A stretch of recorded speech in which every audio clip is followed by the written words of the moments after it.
So friends, कैसे हो सभी? आई होप सबके सब अच्छे होंगे और अपने फ्रेंड्स के साथ वीडियो को शेयर कर रहे होंगे, पढ़ रहे होंगे, मचा रहे होंगे। तो आज हम जो करने वाले ना वो करने वाले अप्लाइड मैथमेटिक्स का यूनिट 2। ये पूरा का पूरा वन शॉट होगा। इसमें हम पूरा का पूरा अप्लाइड मैथमेटिक्स का यूनिट 2 कंप्लीट कर देंगे, है ना? बिल्कुल। तो क्या क्या पढ़ने वाले टॉपिक्स में ये देख लेते हैं। सबसे पहले हम पढ़ने वाले हैं रेसिड्यू एंड रेसिड्यू थ्योरम।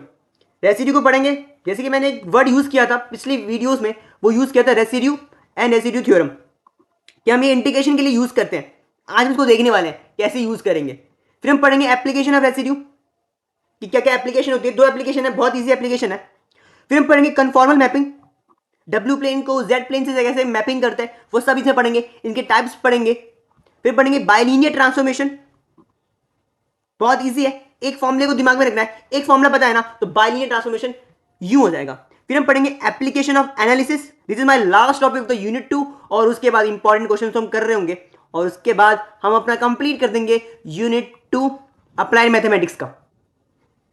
ठीक है, तो स्टार्ट करते हैं आज का लेक्चर और अच्छे से फोड़ते हैं अपना फर्स्ट टॉपिक। और जो मेरा फर्स्ट टॉपिक है वो रेसिड्यू।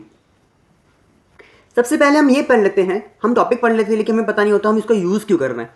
तो ये रेसिड्यू को पढ़ना क्यों है? जैसे मैंने बोला था कि जब हम किसी भी फंक्शन का, किसी कॉम्प्लेक्स फंक्शन का मुझे इंटीग्रेशन करना हो तो मैं कैसे कर सकता हूं। अभी तक हमें इंटीग्रेशन पता है, यदि मुझे कोई फंक्शन देके रखा होता है, फॉर एग्जाम्पल एक फंक्शन लेट कर लेता हूं x²। अभी मुझे x² का मुझे बोले कि आपको इंटीग्रेशन करना है, तो क्या हम x² का इंटीग्रेशन कर सकते हैं? मैंने बोला हाँ, ये होगा x³ डिवाइड बाई 3, ये इंटीग्रेशन होगा इसका। लेकिन जब मुझे ये बोलते मुझे किसी कॉम्प्लेक्स नंबर का इंटीग्रेशन करना है, तो वो तो हमें सीखा नहीं है, लेकिन वो हमें यूनिट 1 में सिर्फ एक फॉर्मूला, एक तो हमने पढ़ा था माय गॉची इंटीग्रल थ्योरम, जिसके थ्रू हमने ये देखा कि हम किसी कॉम्प्लेक्स नंबर का इंटीग्रेशन कर सकते हैं। तो रेसिड्यू भी वही होती है, किसी भी कॉम्प्लेक्स नंबर का यदि मुझे इंटीग्रेशन करना है तो मैं बाय रेसिड्यू थ्योरम हम उस कॉम्प्लेक्स नंबर का इंटीग्रेशन निकाल सकते हैं।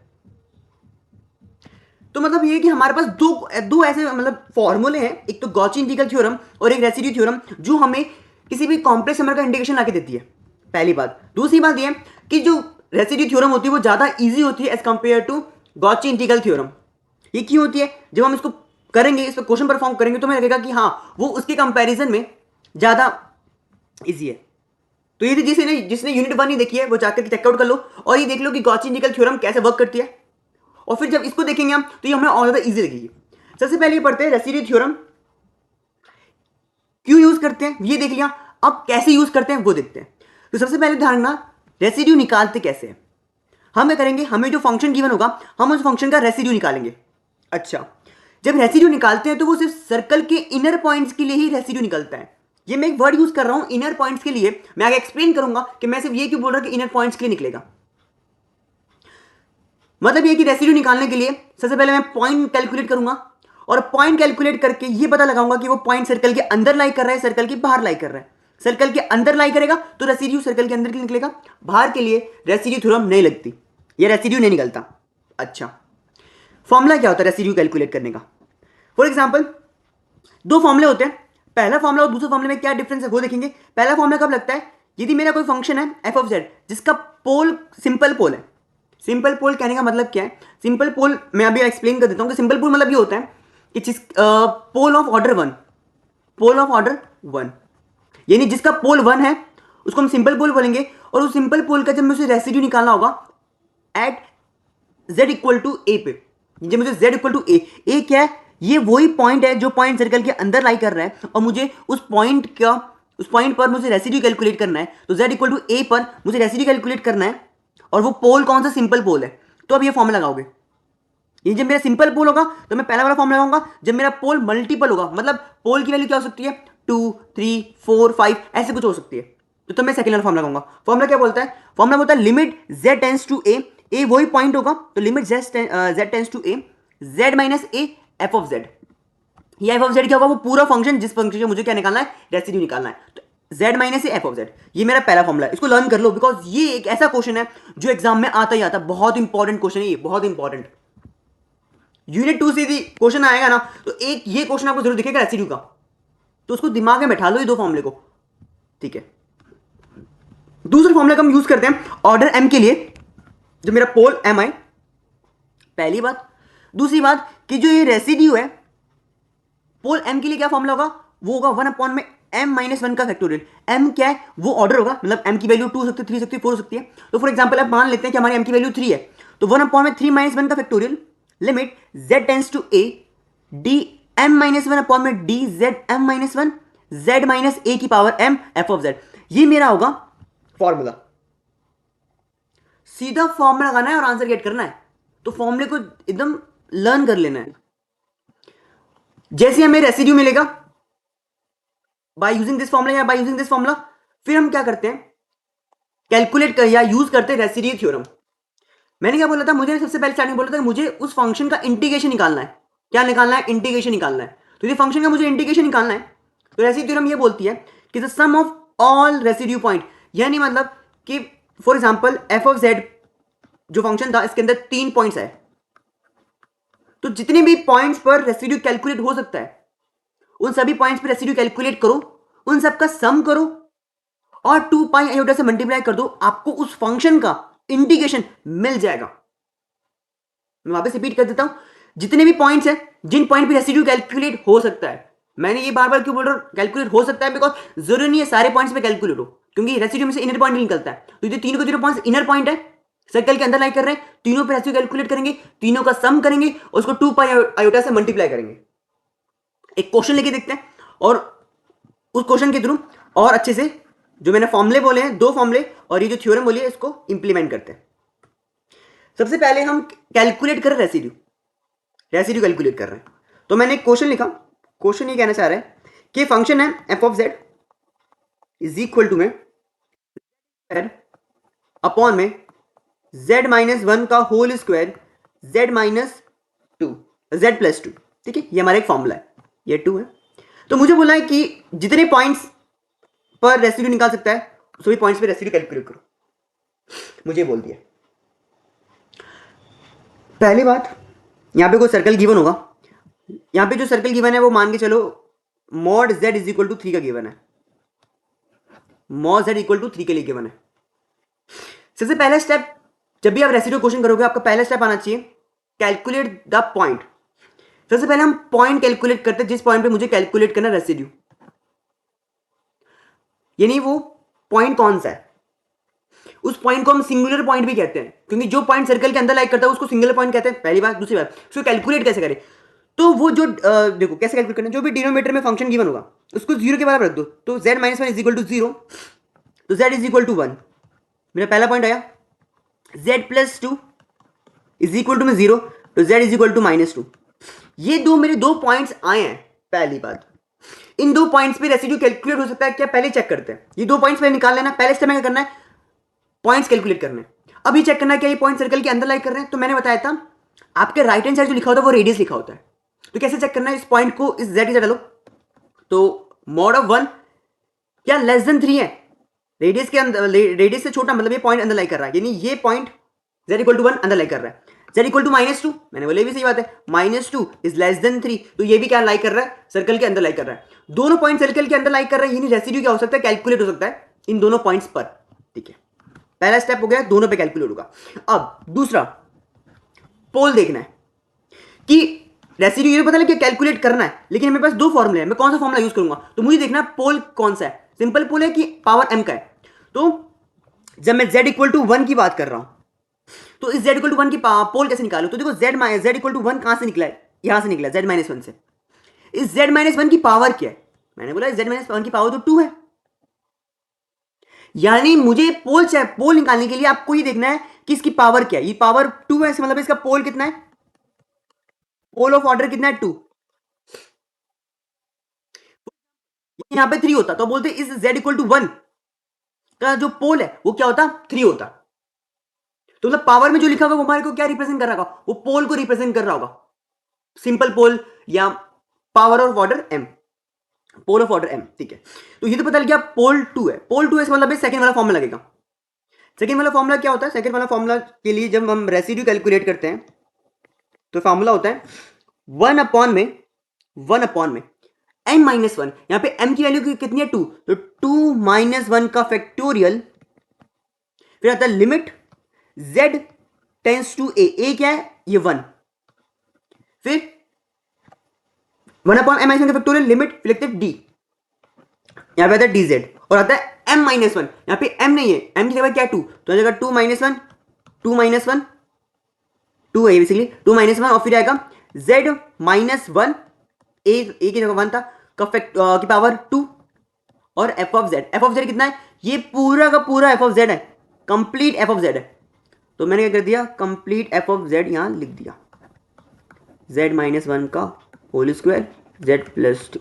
और हमेशा दिमाग में जब भी आप ऐसे कैलकुलेट करोगे ना, तो हमेशा आपका कैंसिल आउट होगा, यानी ये z माइनस 1 का फैक्टर जो है ना, ये ना z माइनस 1 का फैक्टर, ये जो z माइनस 1 की पावर m का फैक्टर, ये हमेशा कैंसिल होगा, हमेशा, क्यों, इजी हो जाएगा फिर हमारा अपने आप ही, देखो ये और ये सेम था, कैंसिल कर दिया, कैंसिल करने के बाद क्या आएगा, residue r is equal to 2 minus 1, 1 का फैक्टोरियल 1 होता है, तो आएगा limit z tends to 1, 2 minus 1 1 होता है, तो d बाई डी जेड ऐसे रहेगा, फिर लगाएंगे z स्क्वायर अपॉन में z प्लस 2, इसका डिफरेंशिएशन करना है, u अपॉन v का रूल लगाएंगे, denominator as it is, numerator का डिफरेंशिएशन, तो इसको हम लिखेंगे z plus 2 into 2z minus, फिर न्यूमिनेटर को ऐसे एज इट इज यानी z स्क्वायर, डिनोमिनेटर का तो जो कहेगा 1 आएगा, डिवाइड बाय, क्योंकि z प्लस 2 का डिफरेंशिएशन क्या होगा, 1 होगा, अपॉन में डिनोमिनेटर का स्क्वायर, ये कर लिया, यस।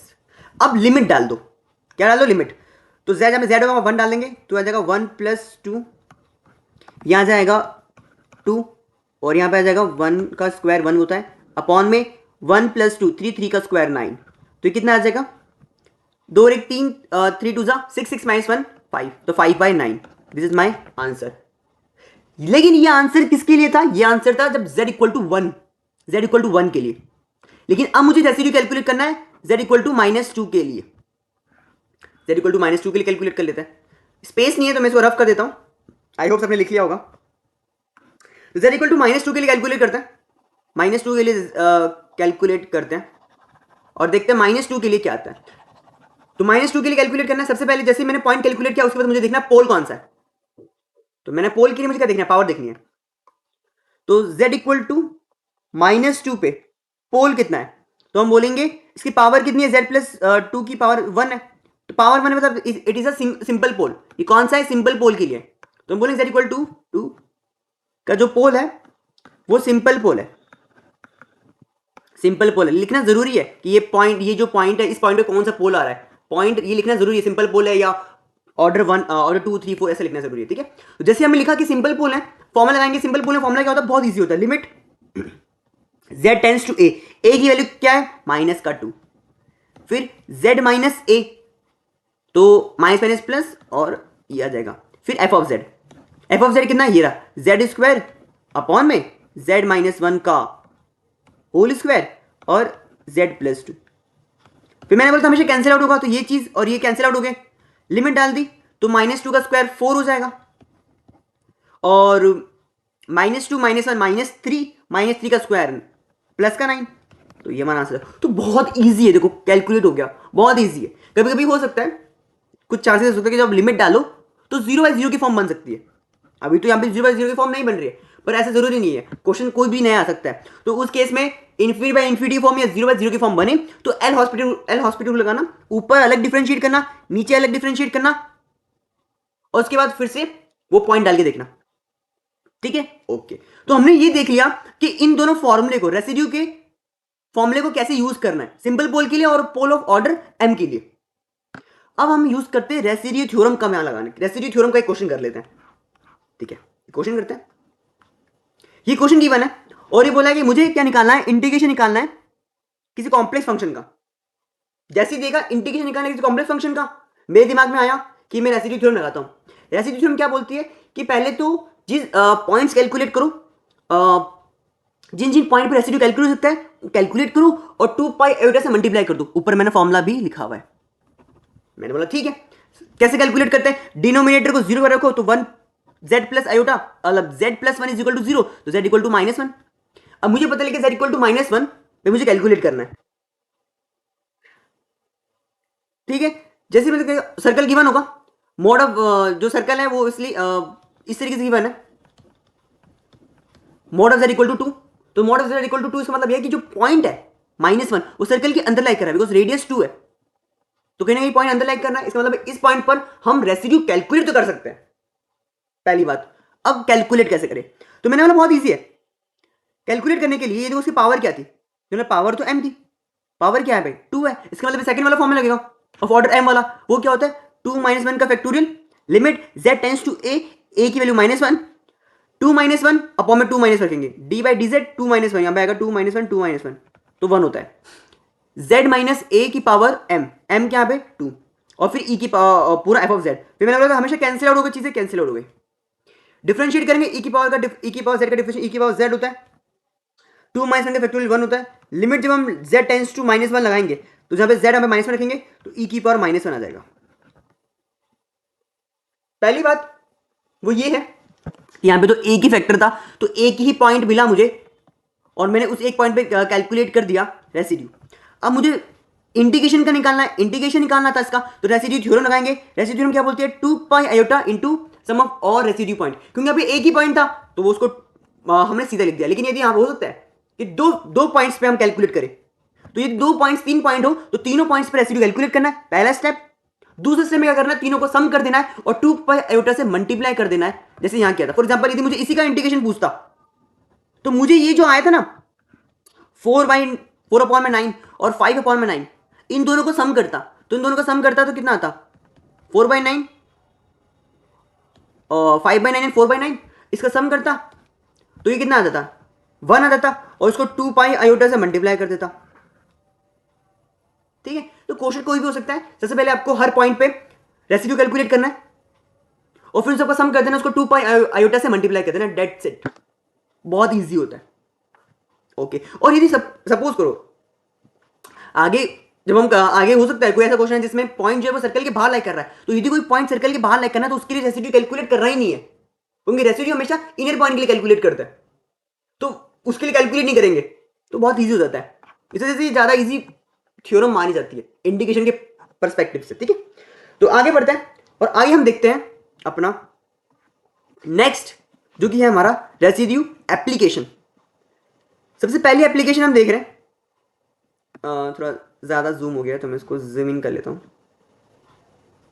ठीक है, इस तरीके से अब हम पहली एप्लीकेशन देख रहे हैं। रेसिड्यू की एप्लीकेशन क्या है, देखो एप्लीकेशन है इसका मतलब ये नहीं कि इसका फॉर्मूला चेंज हो जाएगा, फॉर्मूला वही रहेगा लेकिन फॉर्मेट कैसा है। टाइप 1 ये बोलता है कि कभी आपको इस तरह के क्वेश्चन गिवन हो जिसमें लिमिट 0 से 2 पाई हो। अभी तक मैंने एक क्वेश्चन किया, या जब हम आगे क्वेश्चन करेंगे तो लिमिट नहीं गिवन होती है। रेसिड्यू वाले क्वेश्चन में लिमिट नहीं गिवन होती है, आपको सीधा आप सर्कल निकालते हो, लेकिन यहाँ पे लिमिट गिवन है।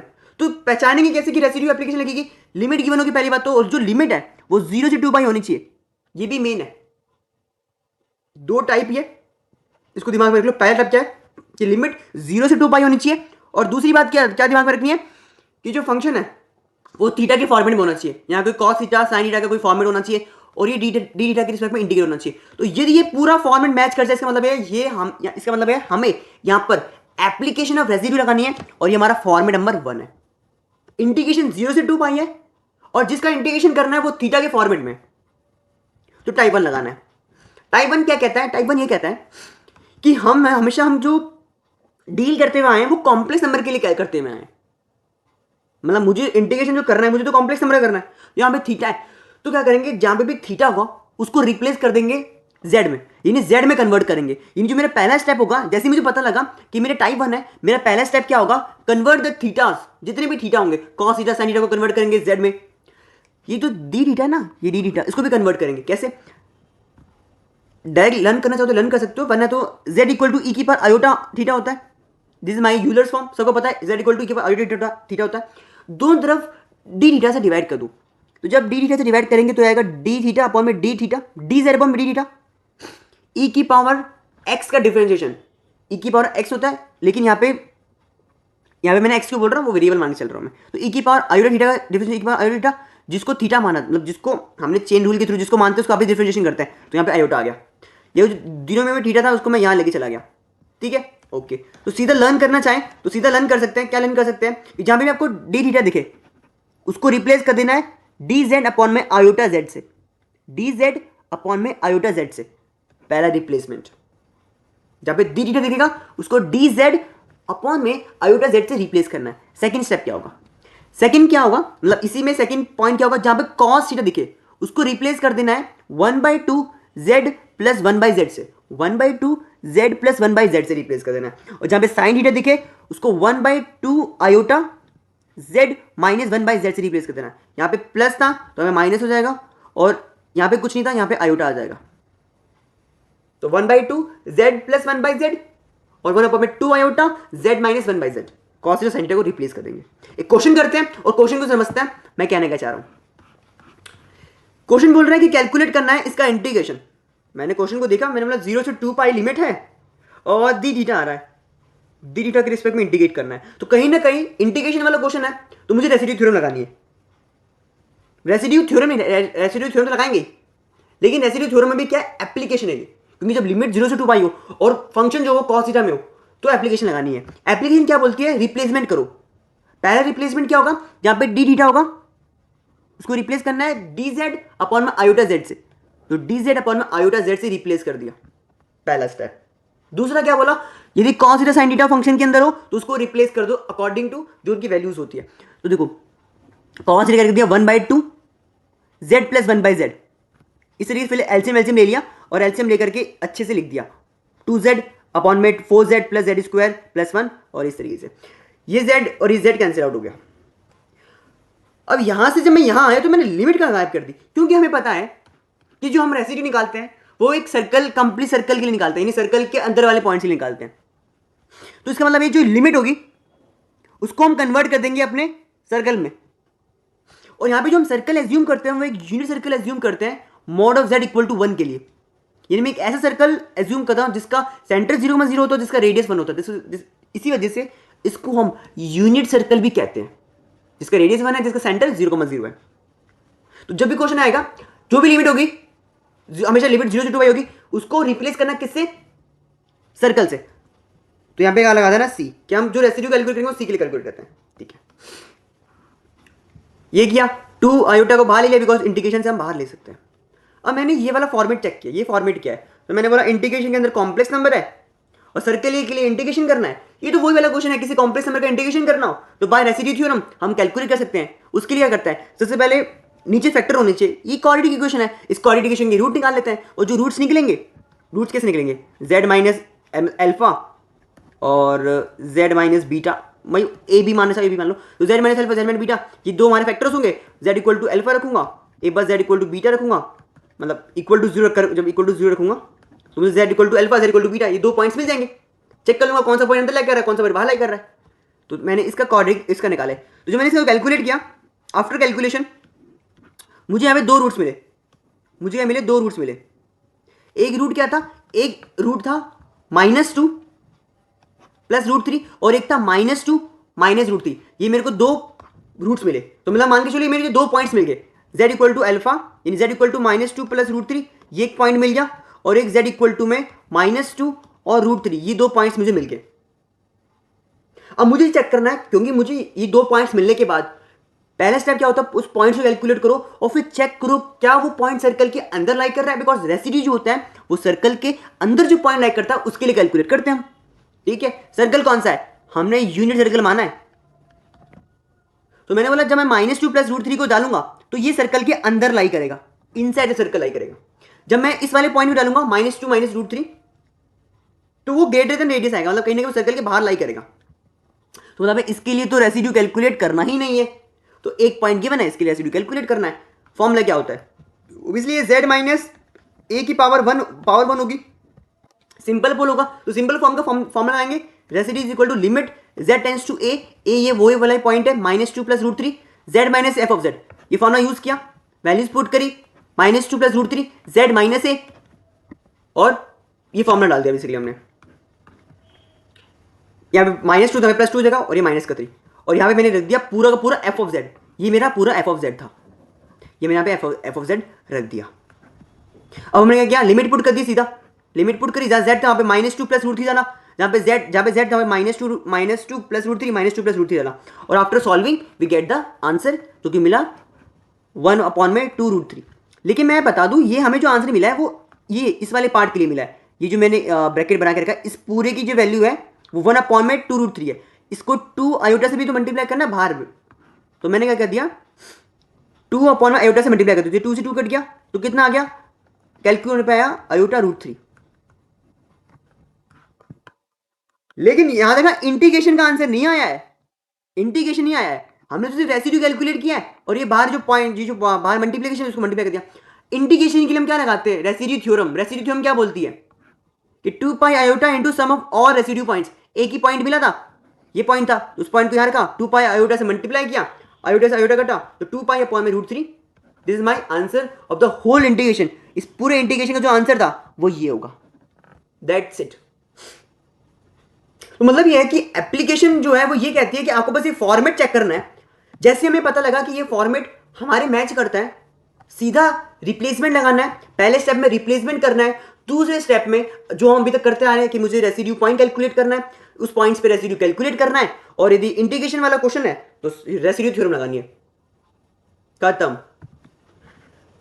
कभी कभी क्या होता है कि जीरो लिमिट जो थी मेरे 0 से 2 पाई थी, लेकिन जब कभी लिमिट जो है वो 0 से पाई आ जाती है, फंक्शन अभी वही है, cos 0 sin थीटा के रिस्पेक्ट में होगा, लिमिट जो गई वो हाफ हो गई, यानी 0 से 2 पाई नहीं है लिमिट, अब 0 से पाई है। तो इन दैट केस हम क्या करेंगे, जैसे हमने 0 से 2 पाई के लिए कैलकुलेट किया था वैसे हम 0 से 2 पाई के लिए फर्स्टली कैलकुलेट करेंगे। 0 से 2 पाई के लिए जैसे हमने अभी कैलकुलेट किया था, रिप्लेसमेंट लगाई, उसके बाद रेसिड्यू के पॉइंट्स कैलकुलेट करे, उस पर रेसिड्यू निकाला, और फिर जो कंप्लीट आंसर होगा उस कंप्लीट आंसर को 2 से डिवाइड कर देंगे, divided by 2, then complete answer is divided by 2। उस कंप्लीट आंसर को 2 से डिवाइड कर देंगे, क्यों, क्योंकि लिमिट आधी हो गई, तो जो हमारा आंसर है वो आधा हो जाएगा, तो हम क्या कर देंगे, लास्ट में जो भी आंसर आएगा उसको 2 से डिवाइड कर देंगे। तो 0 से 2 पाई हो लिमिट या 0 से पाई हो, कैलकुलेट करो, और पाई के लिए 0 से पाई के लिए तो 2 से डिवाइड कर दो, ठीक है। पहली एप्लीकेशन कंप्लीट होती है। नाउ कम समझो सेकंड, और वो है टाइप नंबर 2।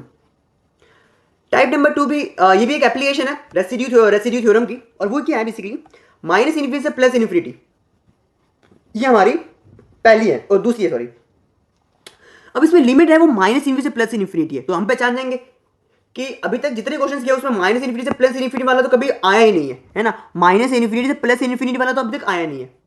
और अंदर कोई होगा फंक्शन गिवन होगा, है ना, अंदर कोई फंक्शन गिवन होगा, एक्स के रिस्पेक्ट में होगा, तो जहां पे भी एक्स होगा उसको हम जेड से रिप्लेस कर देंगे, ठीक है, बात एक ही है। तो माइनस इन्फिनिटी से प्लस इन्फिनिटी होगा और अंदर कोई एक्स का फंक्शन होगा। तो हमें क्या करना है, हमें क्योंकि इसका इंटीग्रेशन निकालना है, तो रेसिड्यू थ्योरम क्या बोलती है, 2 पाई आयोटा से मल्टीप्लाई करना है, किसको, सम ऑफ रेसिड्यू पॉइंट्स को। लेकिन अब यहां पे बोल दिया है अपर हाफ प्लेन के लिए। अपर हाफ प्लेन का मतलब क्या होगा, यानी वो पॉइंट्स जो ऊपर वाले हाफ में लाई करते हो, यानी वो पॉइंट्स जो कि पॉजिटिव हो। क्योंकि ऊपर अपर हाफ पे मतलब जो पॉइंट ऊपर की तरफ होंगे पॉजिटिव होंगे, जो नीचे की तरफ होंगे नेगेटिव होंगे। तो जो पॉइंट्स पॉजिटिव होंगे, फॉर एग्जाम्पल मान लेते हैं, जैसे कि हमारे पास 3 पॉइंट्स है, z equal to -1, z equal to +2 और z इज इक्वल टू में -3। ये हमारे पास 3 पॉइंट्स तो आ गए।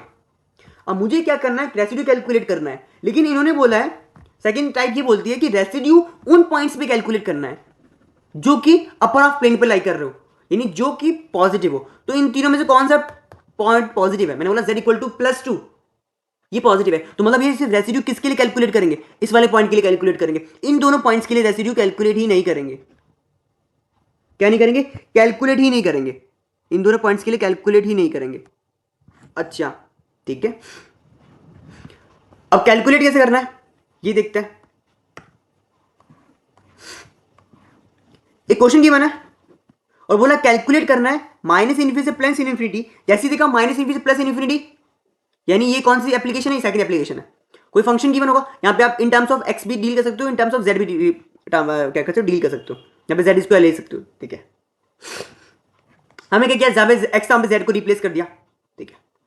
पहला स्टेप क्या था, पॉइंट्स कैलकुलेट करना, बिकॉज रेसिड्यू कैलकुलेट करना है तो पहले मैं पॉइंट्स कैलकुलेट कर लेता हूँ और फिर वो देखता हूँ कौन सा पॉइंट पॉजिटिव है, क्योंकि जो पॉइंट पॉजिटिव होगा मुझे सिर्फ उसी के निकालना है, बिकॉज मुझे अपर हाफ प्लेन के बारे में बात करिए। मैंने पॉइंट्स कैलकुलेट किया तो z square +a² is equal to में 0 रखा, तो z equal to plus minus iota a आया। सेम गोज टू हियर, जब मैंने z square plus b square equal to 0 रखा तो z equal to plus minus iota b आया। ये मेरे पॉइंट्स आ गए। मेरे पास हमें कितने पॉइंट्स है, प्लस माइनस मतलब मेरे पास 4 पॉइंट्स है। लेकिन इन चारों के चारों पॉइंट्स में क्या मुझे कैलकुलेट करना है, मैंने बोला नहीं। टाइप 2 ये बोलती है कि सिर्फ पॉजिटिव टर्म के लिए कैलकुलेट करना है, यानी सिर्फ अपर हाफ के लिए कैलकुलेट करना है। यानी जब प्लस माइनस प्लस आयोटा ए प्लस आयोटा बी, इन दो के लिए मुझे क्या करना है, कैलकुलेट करना है। मैंने कैलकुलेट किया। पहले इस वाले पॉइंट के लिए कैलकुलेट करेंगे, z equal to plus iota के लिए रेसिड्यू थ्योरम लगाएंगे। ये पॉइंट तो मिल गया, अब पोल चेक करना है। तो मैंने बोला पावर कितनी है, पावर 1 है, तो दोनों दोनों क्या सिंपल पोल है, तो सिंपल पोल है, डायरेक्ट फॉर्मूला लगाते हैं। Limit z tends to a, z minus a, यहाँ पे a ये पूरा का पूरा a है तो आयोटा a, फिर पूरा का पूरा फंक्शन लिख दिया, f ऑफ z पूरा लिख दिया। ये मेरा पूरा क्या है, ये मेरा पूरा f ऑफ z है, ये पूरा f ऑफ z है, ये पूरा f ऑफ z है। तो मैंने क्या किया, पूरा f ऑफ z यहाँ पे लिख दिया, यहाँ लिख दिया, यहाँ लिख दिया। अब मैंने क्या किया, इस z square plus a square को ब्रेक करके लिखा, और इस ब्रेक करके जब लिखा तो मैंने लिखा z, क्योंकि मुझे पता है कि हमेशा कैंसिल आउट होता है रेसिड्यू थ्योरम में। यहाँ पे पेंसिल कैंसिल आउट करना जरूरी है, और मैं बार बार क्यों बोल रहा हूँ कैंसिल आउट होगा, क्योंकि यदि मैं कैंसिल आउट नहीं किया ना और हम लिमिट डालेंगे तो वो पक्का 0/0 या इन्फिनिटी की फॉर्म बनेगी। तो जैसे ही कैंसिल आउट हो जाएगा ना कुछ, उसके बाद फिर इन्फिनिटी की फॉर्म आती नहीं है। तो यहाँ मैं क्या, जेड स्क्वायर प्लस ए स्क्वायर को मैंने ब्रेक किया, तो मैं इसको जेड प्लस आयोटा ए लिखा और जेड माइनस आयोटा ए लिखा। मैंने इसको क्या लिखा, जेड प्लस आयोटा ए और जेड माइनस आयोटा ए। जब मैं इसको ब्रैकेट को मल्टीप्लाई करूंगा तो यही सेम चीज आएगी, जेड स्क्वायर प्लस ए स्क्वायर ही आएगा। तो अब मैंने बोला देखो, अब ये मैच कर रहा है, जेड माइनस आयोटा ए और जेड माइनस आयोटा, ये दोनों आपस में कैंसिल आउट हो जाएगा। जैसे ही कैंसिल आउट हुआ, मैंने बोला अब तो क्या नहीं आएगा, कोई भी इनडिटरमिनेट फॉर्म नहीं आएगी, ना 0/0 ना इन्फिनिटी। अब सीधा हम लिमिट डाल सकते हैं। तो जहां पे z था हमने आयोटा ए डाल दिया, आयोटा ए आयोटा ए। जैसे हम डालेंगे ये हमारा क्या आ जाएगा, आंसर आ जाएगा। आयोटा स्क्वायर -1 होता है, तो यहाँ पे ये हमने माइनस यहाँ से आ गया, आयोटा आयोटा ए 2 आयोटा ए, और यहाँ पे इस तरीके से आ गया फॉर्मूला। ये मैंने मान लिया मेरा ये पहला पॉइंट आ गया। अब मैंने निकाला किस पॉइंट के लिए, दूसरे पॉइंट के लिए, प्लस आयोटा बी के लिए निकाला। तो सेम निकालेंगे, z tends to iota B, z minus A और पूरा f ऑफ z लिखा। उसको भी सेम ब्रेक कर लिया मैंने, z square plus b square को z minus iota B, z plus iota b, same चीज, z minus iota B, z plus iota b. और ये जो सेम चीज थी जैसी काटा, अब यहाँ पे इन्फिनिटी की फॉर्म नहीं आएगी। जब हम लिमिट डालेंगे तो आंसर जहाँ पे z को हम आयोटा बी डाल देंगे, यहाँ पे z को हम पे आयोटा बी डालेंगे, और यहाँ पे भी z है, z प्लस आयोटा बी, तो यहाँ पे तो z है, यहाँ पे आयोटा बी डालेंगे। तो आफ्टर पुटिंग द वैल्यूज ये फॉर्मूला आ जाएगा -b अपॉन में 2 iota a square minus b square. ये फॉर्मूला हमारा आ गया। अब क्योंकि ये 2 पॉइंट्स पे रेसिड्यू निकला है, तो फॉर्मूला क्या बोलता है, 2 pi iota into sum of residue points. तो ये 2 पॉइंट्स थे, दोनों पॉइंट्स को क्या कर दिया हमने, सम कर दिया, इस वाले पॉइंट को और इस वाले पॉइंट को सम करके लिख दिया। ठीक है, ओके, ये हो गया। तो मतलब ये है कि एक बार हमें पता लग गया फॉर्म कौन सी, उसके बाद तो रेसिड्यू वाले स्टेप्स यूज करने हैं। हाँ, ये एक और इसी का टाइप है, टाइप 2 का ये, कि अभी तो हमने पढ़ा था माइनस इन्फिनिटी से प्लस इन्फिनिटी हो, माइनस इन्फिनिटी से प्लस इन्फिनिटी हो तब तो निकालना आता है। तो ये 0 से इन्फिनिटी हो तो क्या हुआ, तो इसमें भी क्या हो रही है, लिमिट क्या होगी, आधी होगी।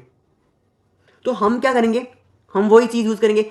हम पहले माइनस इन्फिनिटी के लिए कैलकुलेट करेंगे, माइनस इन्फिनिटी से प्लस इन्फिनिटी के लिए कैलकुलेट करेंगे, और जो भी हमारा आंसर आएगा, जो भी आंसर आएगा उस फाइनल आंसर को 2 से डिवाइड कर देंगे, तो वो 0 से इन्फिनिटी के लिए कैलकुलेट हो जाएगा, वो 0 से इन्फिनिटी के लिए कैलकुलेट हो जाएगा। ठीक है,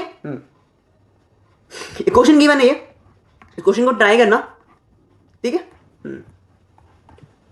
आगे बढ़ते हैं। और जो मेरा नेक्स्ट टॉपिक है ना यूनिट 2 का, वो है कन्फॉर्मल मैपिंग। मैपिंग नाम से पता लग रहा है कुछ चीज को मैप करना है। जब हम बात करते थे रियल नंबर की, तो हम ऐसे बनाते थे कि ये मेरा एक फंक्शन है, ये हम ऐसे सर्कल बना देते हैं। मुझे बोलता था मेरा f of z is equal to में एक्स स्क्वायर, ऐसा कुछ बोलता था।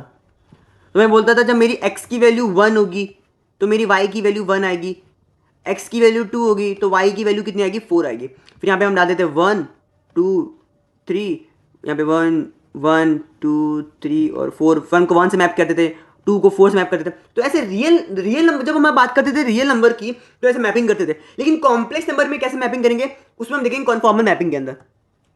जब हम बात करते हैं in case of real number, the representation can be graphically 2D and 3D में। बट जब हम बात करते हैं किसी कॉम्प्लेक्स वेरिएबल की तो उसमें इन्वॉल्व होते हैं 4 वेरिएबल्स, 4 वेरिएबल इन्वॉल्व होते हैं एक्स वाई यू वी।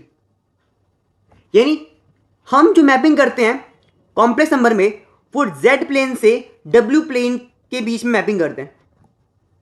तो जेड प्लेन में 2 वेरिएबल होंगे एक्स प्लस आयोटा वाई, डब्ल्यू प्लेन में 2 वेरिएबल होंगे यू प्लस आयोटा बी। तो मतलब ये हमारे पास 4 वेरिएबल्स होंगे, इनके बीच में क्या करते हैं हम मैपिंग करते हैं। अच्छा, कन्फॉर्मल मैपिंग कितने तरह की होती है? जो कन्फॉर्मल मैपिंग है वो बेसिकली 4 तरह की होती है, और वो कौन सी है? Translation, magnification, rotation and inversion. ये 4 क्या होते हैं? टाइप होते हैं। ट्रांसलेशन मतलब ये होता है कि फॉर एग्जाम्पल एक क्या बोलते हैं, मेरा मैं मान लेता हूं एक मेरा एक्स एक्सिस है, मतलब मेरा जेड प्लेन है, और एक मेरा डब्ल्यू प्लेन है। तो ये मेरा है जेड प्लेन, इसको मैं मान लेता हूं मेरा एक जेड प्लेन लिया और मैंने एक लिया डब्ल्यू प्लेन, ठीक है, ओके। जेड प्लेन में एक सर्कल बना, मैंने माना कि ये सर्कल बना, इस सर्कल का जो रेडियस है वो रेडियस 2 है, और सेंटर जो है वो 0, नहीं 2,4 मान लो, 2,4 इसका सेंटर है और रेडियस 2 है। तो कन्फॉर्मल मैपिंग के थ्रू हम ये पता लगाते हैं कि यदि जेड प्लेन में ये सर्कल है जिसका सेंटर 0,4 है, तो जब डब्ल्यू प्लेन में इसको हम ड्रॉ करेंगे तो इसकी पोजीशन पहली बात तो कहां होगी? पोजीशन कहां होगी वो बताता है ट्रांसलेशन वाला। मैग्निफिकेशन ये बताता है कि वो फिगर यानी वो सर्कल कैसा बनेगा, बड़ा बनेगा, मैग्नीफाई हो जाएगा या फिर कंप्रेस हो जाएगा। रोटेशन हमें ये बताता है कि फॉर एग्जांपल वो जो फिगर है, भले वो ट्रायंगल हो, रेक्टेंगल हो या सर्कल हो, वो कितने एंगल से रोटेट हुई है, वो रोटेशन मैपिंग बताती है। इन्वर्जन उसका उल्टा होता है कि यदि यहां पे सर्कल है तो डब्ल्यू प्लेन में उसका उल्टा क्या बनेगा, वो हमें इन्वर्जन बताता है। तो ये चारों अपनी अपनी चीजें बताते हैं। सबसे पहले हम पढ़ते हैं ट्रांसलेशन। जब हम बात करते हैं ट्रांसलेशन की तो consider the mapping W is equal to alpha z. यानी जब बात करते हैं हम ट्रांसलेशन की, हमें कैसे पता लगेगा कि W प्लेन से जब वो Z प्लेन में जा रहा है तो उसका ट्रांसलेशन हो रहा है, मतलब उसकी पोजीशन चेंज हो रही है। तो हमें फॉर्मेट को चेक करना है। क्वेश्चन में कैसे आएगा, अब उस पर क्वेश्चन में फोकस करते हैं। क्वेश्चन में बोलेगा कि Z प्लेन में एक ट्रायंगल गिवन है और मुझे बताइए कि उसकी इमेज क्या बनेगी W प्लेन में। ये क्वेश्चन गिवन होगा और हमें कोई इक्वेशन गिवन होगी ट्रांसफॉर्म वाली।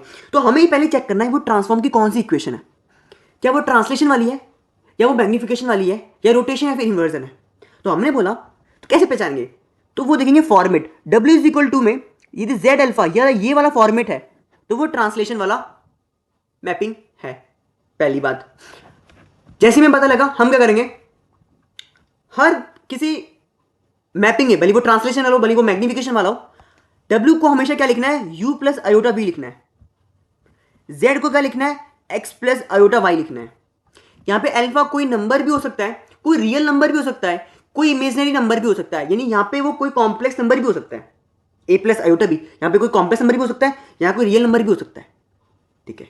फिर क्या करेंगे, रियल पार्ट को रियल पार्ट से कंपेयर करेंगे। तो यहां पे जब रियल पार्ट को रियल पार्ट से कंपेयर करेंगे, इमेजिनरी पार्ट को इमेजिनरी पार्ट से कंपेयर करेंगे, तो U इज इक्वल टू में आएगा X plus A, V is equal to में आएगा Y प्लस B। ये दोनों के दोनों क्या आ जाएंगे, आ जाएंगे। अब ये क्या बता रहा है, ये बता रहा है कि X में कुछ ऐड होने पर Y U की वैल्यू आ रही है। तो U और V क्या है, U हमें ये जब हम बात करते थे Z प्लेन की तो ये X एक्सिस मेरी X होती थी, Y एक्सिस को मैं Y से डिनोट करता था।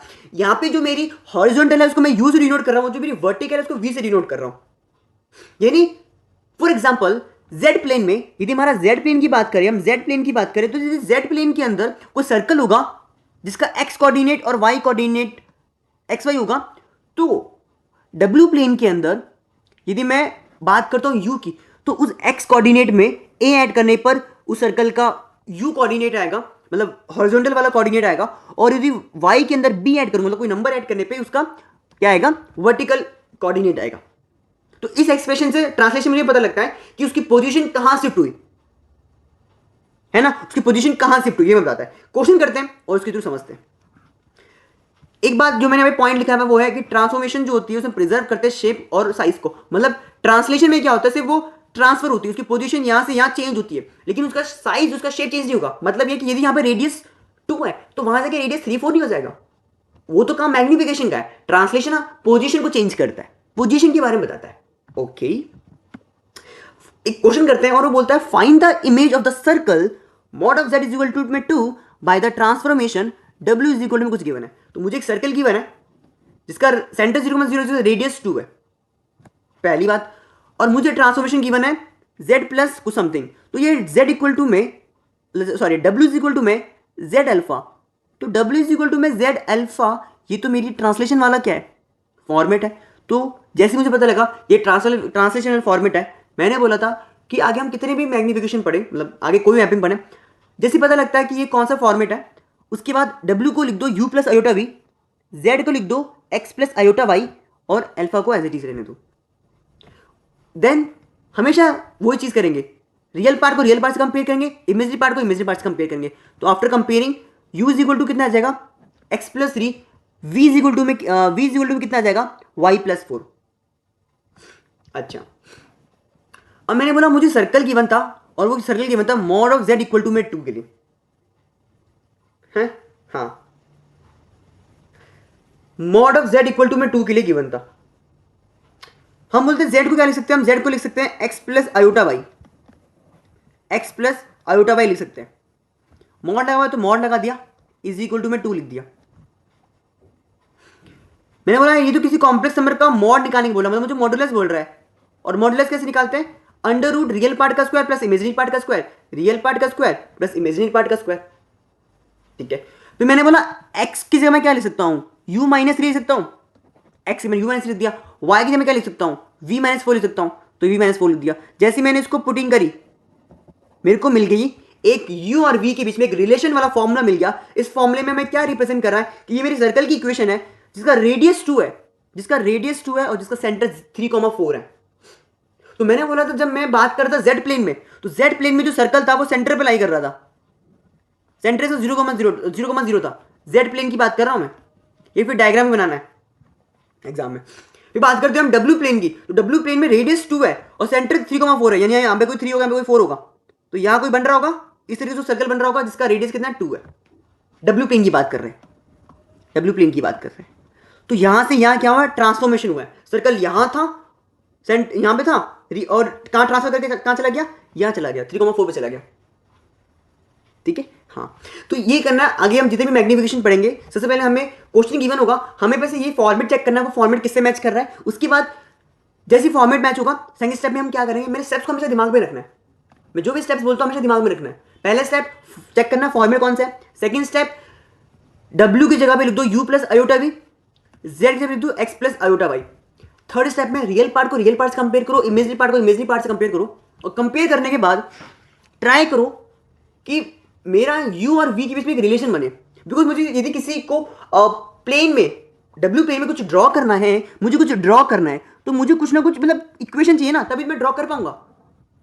मुझे तो x और y के फॉर्मेट में इक्वेशन गिवन है, तो उसको रिप्लेस करो, उसको रिप्लेस करके u और v को लेके आओ। एक बार u और v को लेके आ गए, उसके बाद हम आसानी से उसको ड्रॉ कर सकते हैं। ठीक है, ओके, नेक्स्ट पढ़ते हैं मैग्निफिकेशन।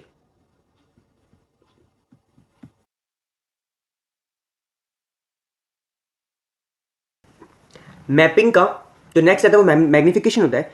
मैग्निफिकेशन बेसिकली क्या होता है, पहली बात तो फॉर्मेट कैसा होता है, w is equal to alpha z, w is my w, ये होगा हमारा w प्लेन में, ये होगा हमारा z प्लेन में, अल्फा क्या होगा, हमारा एक कॉम्प्लेक्स नंबर होगा। दिस ट्रांसफॉर्मेशन मैग्नीफाई और कंप्रेस, इससे क्या होगा कि यदि फॉर एग्जांपल हमारे z प्लेन में कोई सर्कल बन रहा होगा या फिर कोई ट्रायंगल बन रहा होगा, तो w प्लेन के अंदर वो इमेज या कंप्रेस हो सकती है, छोटी हो सकती है, या मैग्नीफाई हो सकती है, मतलब बड़ी हो सकती है। तो वो डिपेंड करेगा कि अल्फा की वैल्यू क्या होगी, उस बेसिस पे ये z प्लेन में जो भी फिगर होगा, जो भी इमेज होगी, वो बेसिकली मैग्नीफाई होगी या फिर कंप्रेस होगी। ठीक है, एक क्वेश्चन करते हैं। क्वेश्चन में गिवन है कि find the value, find the image of the triangular region bound by the x equal to 0, y is equal to 0, x plus y is equal to 1 under transformation. और किस transformation में, w is equal to 1 by z transformation में। तो पहली बात तो ये पता लग गया हमें कि w is equal to 1 by z, यानी w is equal to alpha z, ये फॉर्मेट मैग्निफिकेशन का है। और यदि ये फॉर्मेट मैग्निफिकेशन का है तो कहीं ना कहीं जो फिगर होगी वह कहीं ना कहीं कंप्रेस या मैग्नीफाई होगी। तो सबसे पहले हमने z प्लेन के अंदर इसको ड्रॉ किया, क्योंकि ट्रायंगल है तो ट्रायंगल की 3 साइड्स होगी, एक x इक्वल टू 0 है तो हमने एक x equal to 0 line draw करी, एक y इक्वल टू 0 वाली लाइन ड्रॉ करी, और एक x plus y is equal to 1 जो कि ये होती है, x plus y is equal to 1 की लाइन ये होती है। तो मैंने इसको ड्रॉ किया, तीनों लाइंस को ड्रॉ करने के बाद एक ट्रायंगल बन रहा है, दिस इज माय ट्रायंगल, ये मेरा बन रहा है z प्लेन में।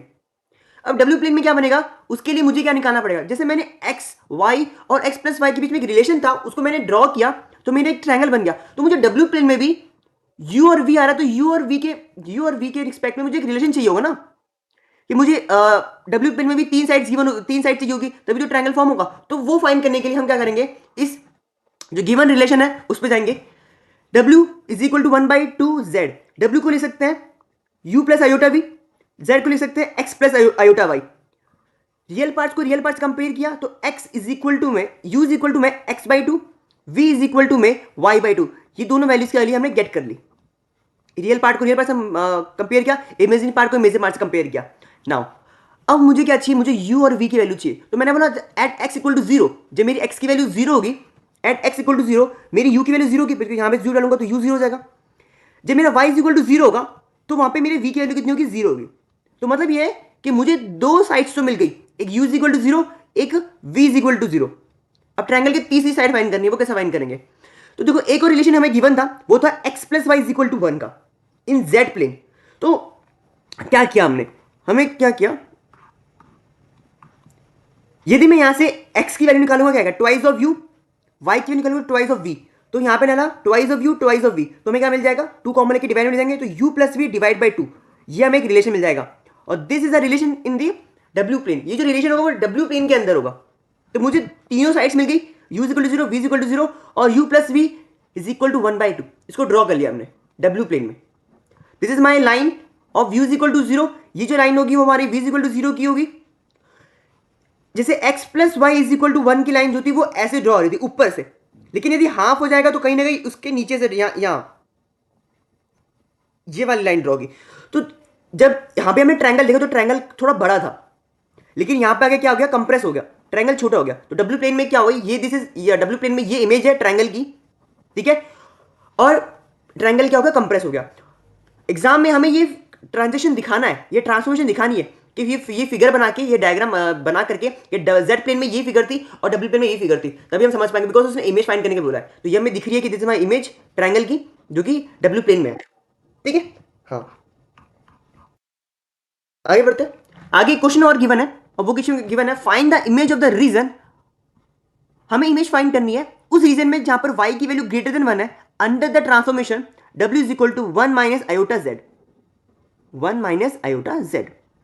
कौन सी ट्रांसफॉर्मेशन ये लग रही है, तो ये जो ट्रांसफॉर्मेशन होगी ये मैं अभी भी मैग्निफिकेशन वाली ट्रांसफॉर्मेशन होगी। क्यों, ऐसा क्यों लग रहा है, क्योंकि w is equal to alpha z हमारा फॉर्मेट होता था।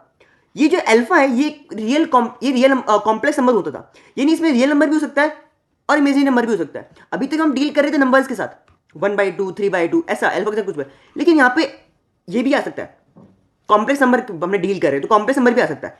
तो वही चीज यूज की हमने, मैग्निफिकेशन था, w को लिख दिया u plus iota v, z को लिख दिया x minus x plus iota y, bracket खोल दिया, इसको z के इस तरह लिख गया और z को आयोटा से लिख गया, तो इस तरीके से हमने लिख दिया, रिप्रेजेंट कर दिया।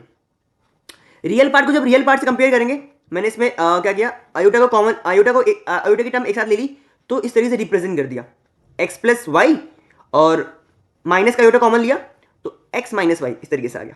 रियल पार्ट को रियल पार्ट से कंपेयर किया तो u इज इक्वल टू क्या आ जाएगा, x प्लस वाई, और v इज इक्वल टू कितना आ जाएगा, माइनस का x प्लस का y, तो u इज इक्वल टू और v इज इक्वल टू, दोनों की वैल्यू निकाली हमने।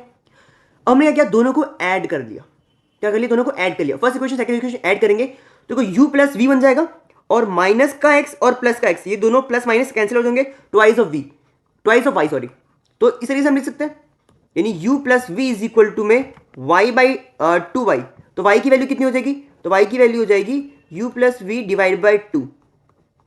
हमें पता है कि y जो है वो ग्रेटर देन 1 के लिए हमें पूछा है, तो y की वैल्यू ग्रेटर देन 1 है, तो ये जो इसकी वैल्यू होगी ये भी ग्रेटर देन 1 होगी, तो इस तरीके से हमने क्या कर दिया, इसकी वैल्यू ग्रेटर देन 1 कर दिया। और ये हमें फाइंड करना था, रिलेशन फाइंड करना था इस रीजन के, जब y की वैल्यू ग्रेटर देन 1 होगी तो u प्लस वी का क्या रिलेशन होगा, तो उसकी वैल्यू भी क्या होगी, ग्रेटर देन 1 होगी। या आप ये भी बोल सकते हो कि u प्लस वी की वैल्यू ग्रेटर देन 2 होगी, ठीक है, ओके। तो मेरे थर्ड मैपिंग आती है, दैट इज माई रोटेशन। क्या आती है? रोटेशन आती है। रोटेशन में बेसिकली क्या होता है, फॉर्मेट जो होता है वो होता है W इज इक्वल टू ई की पावर आयोटा अल्फा जेड। यानी यहां पे हम यूज करते हैं यूलर्स फॉर्म। क्या यूज करते हैं? यूलर्स फॉर्म यूज करते हैं। W इज इक्वल टू ई की पावर आयोटा अल्फा जेड। ये अल्फा बेसिकली, ये जो अल्फा ये बता रहे हैं, क्योंकि हम बात करें रोटेशन की। रोटेशन मतलब क्या होता है बेसिकली कि यदि कोई जेड प्लेन में एक फिगर बनी हुई है तो वो डब्ल्यू प्लेन में किस एंगल से रोटेट हुई है वो बताना है हमें। तो वो हमें बताएगा रोटेशन मैपिंग। उसके थ्रू हम बता पाएंगे कि किस एंगल से रोटेट हुआ है। ये हमारा फॉर्मेट होता है डब्ल्यू इक्वल टू ई की power iota alpha into Z. ये फॉर्मेट जैसे पता लगे रोटेशन मैपिंग होगी। क्वेश्चन की थ्रू समझते हैं इसको डील कैसे करना है। तो क्वेश्चन में मैं बोल के होगा find the image of the triangular region x equal to 0 y is equal to 0 और x plus y is equal to 1 by the transformation w is equal to z into E की power iota pi by 4। तो जैसे हमने देखा ई की power iota pi by 4, एक तो पता लगा ये रोटेशन मैपिंग है। जैसे हमें पता लगा this is my rotation mapping, हमने क्या किया, इसको इस तरीके से लिख दिया। अब यहां पे दो तरीके से कर सकते हैं, या हम z को भी कन्वर्ट कर दे यूलर्स फॉर्म में, या फिर इस यूलर्स फॉर्म को कन्वर्ट कर दे पोलर फॉर्म में। तो हम क्या करेंगे, हमेशा ई की पावर आयोटा अल्फा को पोलर फॉर्म में कन्वर्ट करेंगे ताकि कंपैरिजन करना इजी हो जाए। बिकॉज यहां पे u प्लस वी होगा, यानी यहां पे कहीं ना कहीं यहां पे हमारा कार्टेशियन फॉर्म चल रही है। तो यदि यहां पे हम यूलर्स फॉर्म लेके आ जाएंगे तो कंपेयर नहीं कर पाएंगे, दैट्स वाई। ठीक है, ओके। तो w को लिखा u plus iota v, z को लिख सकते हैं x प्लस आयोटा वाई, और ई की पावर आयोटा थीटा, ये हमारा यूलर्स फॉर्म है ना, ई की पावर आयोटा थीटा, अल्फा भी बोलो, बात एक ही है। ई की पावर आयोटा थीटा को क्या लिख सकते थे, cos theta plus iota sine theta लिखते थे, वो यूज किया यहां पे। कॉस थीटा यहां पे क्या, अल्फा, अल्फा क्या पाई बाई 4, तो cos pi by 4 plus iota sine pi by 4, इस तरीके से हमने लिख दिया। Cos pi by 4 1 by root 2 1 by root 2, real part को रियल पार्ट से कंपेयर किया तो u इज इक्वल टू में x माइनस वाई। देखो ये, क्योंकि ये दोनों क्या है, कॉम्प्लेक्स नंबर है, तो कॉम्प्लेक्स नंबर को मल्टीप्लाई करने हमने सबसे पहली जो थी हमारी वीडियोस में हमने देखा था कि हम कैसे मल्टीप्लाई करते थे। x को इस कॉस पाई बाई 4 से मल्टीप्लाई किया, x को साइन पाई बाई 4 से मल्टीप्लाई किया, फिर y आयोटा को कॉस पाई बाई 4 से मल्टीप्लाई किया, फिर y आयोटा को साइन पाई बाई 4 से मल्टीप्लाई किया, और मल्टीप्लाई करने के बाद जब हमने कंपेयर किया, आफ्टर कंपेयरिंग हमें मिला u is equal to x minus y root 2। This is my first equation. जब मैंने इमेजिनरी पार्ट को इमेजिनरी पार्ट से कंपेयर करूंगा left hand side right hand side, तो मुझे मिलेगा v इज इक्वल टू, ये v है, v is equal to x plus y upon में रूट 2। ठीक है, ये मुझे दो चीज मिल जाएगी। अब हमारा अभी हम क्या कर रहे हैं, हमें तीन ट्रांसफॉर्मेशन देखिए। हम क्या करते हैं, हमें रिलेशन गिवन होता है, हम हम w को कन्वर्ट करते हैं u प्लस आयोटा v में, z को कन्वर्ट करते हैं x प्लस आयोटा y में, और एक रिलेशन बनाते हैं। तो मतलब कोई भी ट्रांसफॉर्मेशन आए, u और v के फॉर्मेट में लिखो, x और y के फॉर्म में लिखो, रिलेशन बनाओ और u और v की वैल्यू निकाल लो। यहां पे भी ये रिलेशन बन गया। अब हमें मुझे निकालना है ट्रायंगल की तीन साइड्स, क्योंकि मुझे w प्लेन में ट्रायंगल बनाना है, तो मुझे ट्रायंगल बनाने के लिए वो साइड्स भी तो पता होने चाहिए। तो अब हम जो ये रिलेशन है ना, इसी रिलेशन का हम यूज कर रहे हैं, पिछले भी यूज किया था, अब भी वो सेम यूज कर रहे हैं। x इक्वल टू 0 के लिए हम इन दोनों में क्या आएगा रिलेशन वो देखते हैं। तो जब मैंने x इक्वल टू 0 डाला, तो जब मैं इस वाले फॉर्मूले में u equal to x minus y by root 2 में 0 डालूंगा, तो ये टर्म 0, तो माइनस वाई बाई रूट 2, ये आंसर आ जाएगा। जब मैं यहां पर v equal to x plus y by root 2 में 0 डालूंगा, तो कितना आ जाएगा, y बाई रूट 2। अब मैंने बोला ये दोनों में क्या रिलेशन है, u और v में यदि मैं रिलेशन निकालूं तो ये दोनों वैल्यू सेम है, सिर्फ माइनस का डिफरेंस है। तो मैं लिख सकता हूं v is equal to minus का u, या फिर u is equal to minus का v। बात एक ही है, same goes to here. y is equal to 0 के लिए निकालते हैं, x इक्वल टू 0 निकल लिया, y इज इक्वल टू 0 के लिए निकालेंगे। जब मैंने y इज इक्वल टू 0 रखा, तो मुझे क्या मिलेगा, मुझे मिलेगा यहां 0 डालूंगा, यहां टर्म 0, तो मुझे मिलेगा u is equal to x by root 2, यहां डालूंगा y0, तो v is equal to x by root 2, यानी यहां पे u और v आपस में क्या, आपस में बराबर है। तो एक रिलेशन मिला मुझे u is equal to minus का v, और एक मिला u is equal to v का। ठीक है, तीसरा रिलेशन यूज किया x plus y is equal to 1 के लिए, तो मैंने बोला x प्लस वाई के लिए तो एक ही है, तो जहां पे x प्लस वाई का 1 डाला, तो v इज इक्वल टू कितना आ गया, 1 बाई रूट 2। तो बेसिकली मेरे पास मुझे तीन इक्वेशन तो मिल गई, जिसके थ्रू मैं ट्रायंगल की साइड्स को ड्रॉ कर सकता हूं, फर्स्ट, सेकंड एंड थर्ड। अब इसको मैंने ड्रॉ किया, ये मैंने ड्रॉ किया। ड्रॉ कैसे किया? जैसे हमारा रियल एक्स वाई प्लेन होता था तो क्या करते थे, यदि मुझे कभी भी एक्स इक्वल टू वाई वाली लाइन बोलता था तो हम क्या करते थे, हम करते थे ये ओरिजिन से जो पास होती है ये हमारी एक्स इक्वल टू वाई वाली लाइन होती है। यदि x equal to minus y वाली लाइन आती है तो क्या करते, ये पॉजिटिव, ये फर्स्ट क्वाड्रेंट से पास हो रही है, वो वाली सेकंड क्वाड्रेंट से और फोर्थ क्वाड्रेंट से पास होती। तो सेम यही है, u is equal to v, ये हमारी u is equal to v वाली लाइन होगी, ये u is equal to minus v वाली लाइन होगी, ये वाली जो लाइन है ये u is equal to minus v वाली लाइन होगी। और जैसे y इज इक्वल टू कोई नंबर होता था, like y is equal to 1 होता था तो हम इसे y इक्वल टू 1 की लाइन ड्रॉ करते थे। वैसे v is equal to 1 by root 2 वाली लाइन है, तो ये वाला v वाला हमारा एक्सिस है, तो v वाले एक्सिस में ये v is equal to 1 by root 2 वाली लाइन होगी। 1 बाई रूट 2 0.707 के आसपास होता है, तो कहीं ना कहीं वो इधर की तरफ ऐसे ड्रॉ होगा। ठीक है, इस तरीके से हम ड्रॉ कर देंगे। मैं एक बार इरेज करके इसको प्रॉपर दिखा देता हूं। तो जैसे हमने तीनों की तीनों साइड्स ड्रॉ कर दी, ये जो ट्रायंगल कवर हो रहा है, ये जो ट्रायंगल इसके बीच में आ रहा है, दिस इज माय ट्रायंगल। अभी देखो ये ट्रायंगल रोटेट कैसे हुआ, जब मैं ओरिजिनल फिगर देखूंगा, यदि मैं इसकी ओरिजिनल फिगर बनाता हूं, रियल फिगर बनाते इन जेड प्लेन, तो वो क्या बनती, ये इस तरीके से बनती, ये इस तरीके से बनती है ना। लेकिन अब ये जो ट्रायंगल था, ये जो ट्रायंगल था, ये ट्रायंगल इस तरीके से रोटेट हो गया, इस तरीके से, तो ये किसी ना किसी एंगल से रोटेट हुआ है, ये देखो है ना, ये किसी ना किसी एंगल से रोटेट हुआ है। तो हमें पता लग गया कि कितने एंगल से रोटेट हुआ होगा, इसने खुद ही बोला पाई बाय 4 से रोटेट हुआ है। तो ये जो एंगल होगा ना, this is my pi by 4, pi by 4 angle से क्या हुआ है, रोटेट हुआ है। और हमने फिगर भी क्या कर दी, बना के दिखा दी। ठीक है, यस। तो हर कोई भी मैपिंग वाला है, बस जो रिलेशन है उस रिलेशन से इनिशिएट करना है, इनिशिएट करके u और v को इन टर्म्स ऑफ x और y का रिलेशन फाइंड करना है। कोई भी मैपिंग आए, भले वो ट्रांसलेशन आए, रोटेशन आए, मैग्निफिकेशन आए, या फिर आगे इनवर्स भी है, इक्वेशन फॉर्मेट गिवन होगा, उसको इनिशिएट करना है और एक रिलेशन फाइंड करना है। जैसे ही रिलेशन फाइंड करेंगे उसके बाद x की वैल्यू डालेंगे, y की वैल्यू डालेंगे और वहां से u और v की वैल्यू निकालेंगे और उसको w प्लेन में ड्रॉ कर देंगे। जो भी इमेज आएगी that is my final image, जो कि w प्लेन में आ रही है हमारी। ठीक है, आगे बढ़ते हैं। The next is inversion. Inversion basically क्या है, इन्वर्जन में जो फॉर्मेट होता है वो तो w is equal to 1 by z, ये मेरा क्या होता है, इन्वर्जन का फॉर्मेट होता है। w is equal to 1 by z मेरा इन्वर्जन का फॉर्मेट होता है। तो इसमें हमें क्या करना है, देखो w को लिख सकते हैं u plus iota v, w को लिख सकते हैं u plus iota v, z को लिख सकते हैं x प्लस आयोटा y।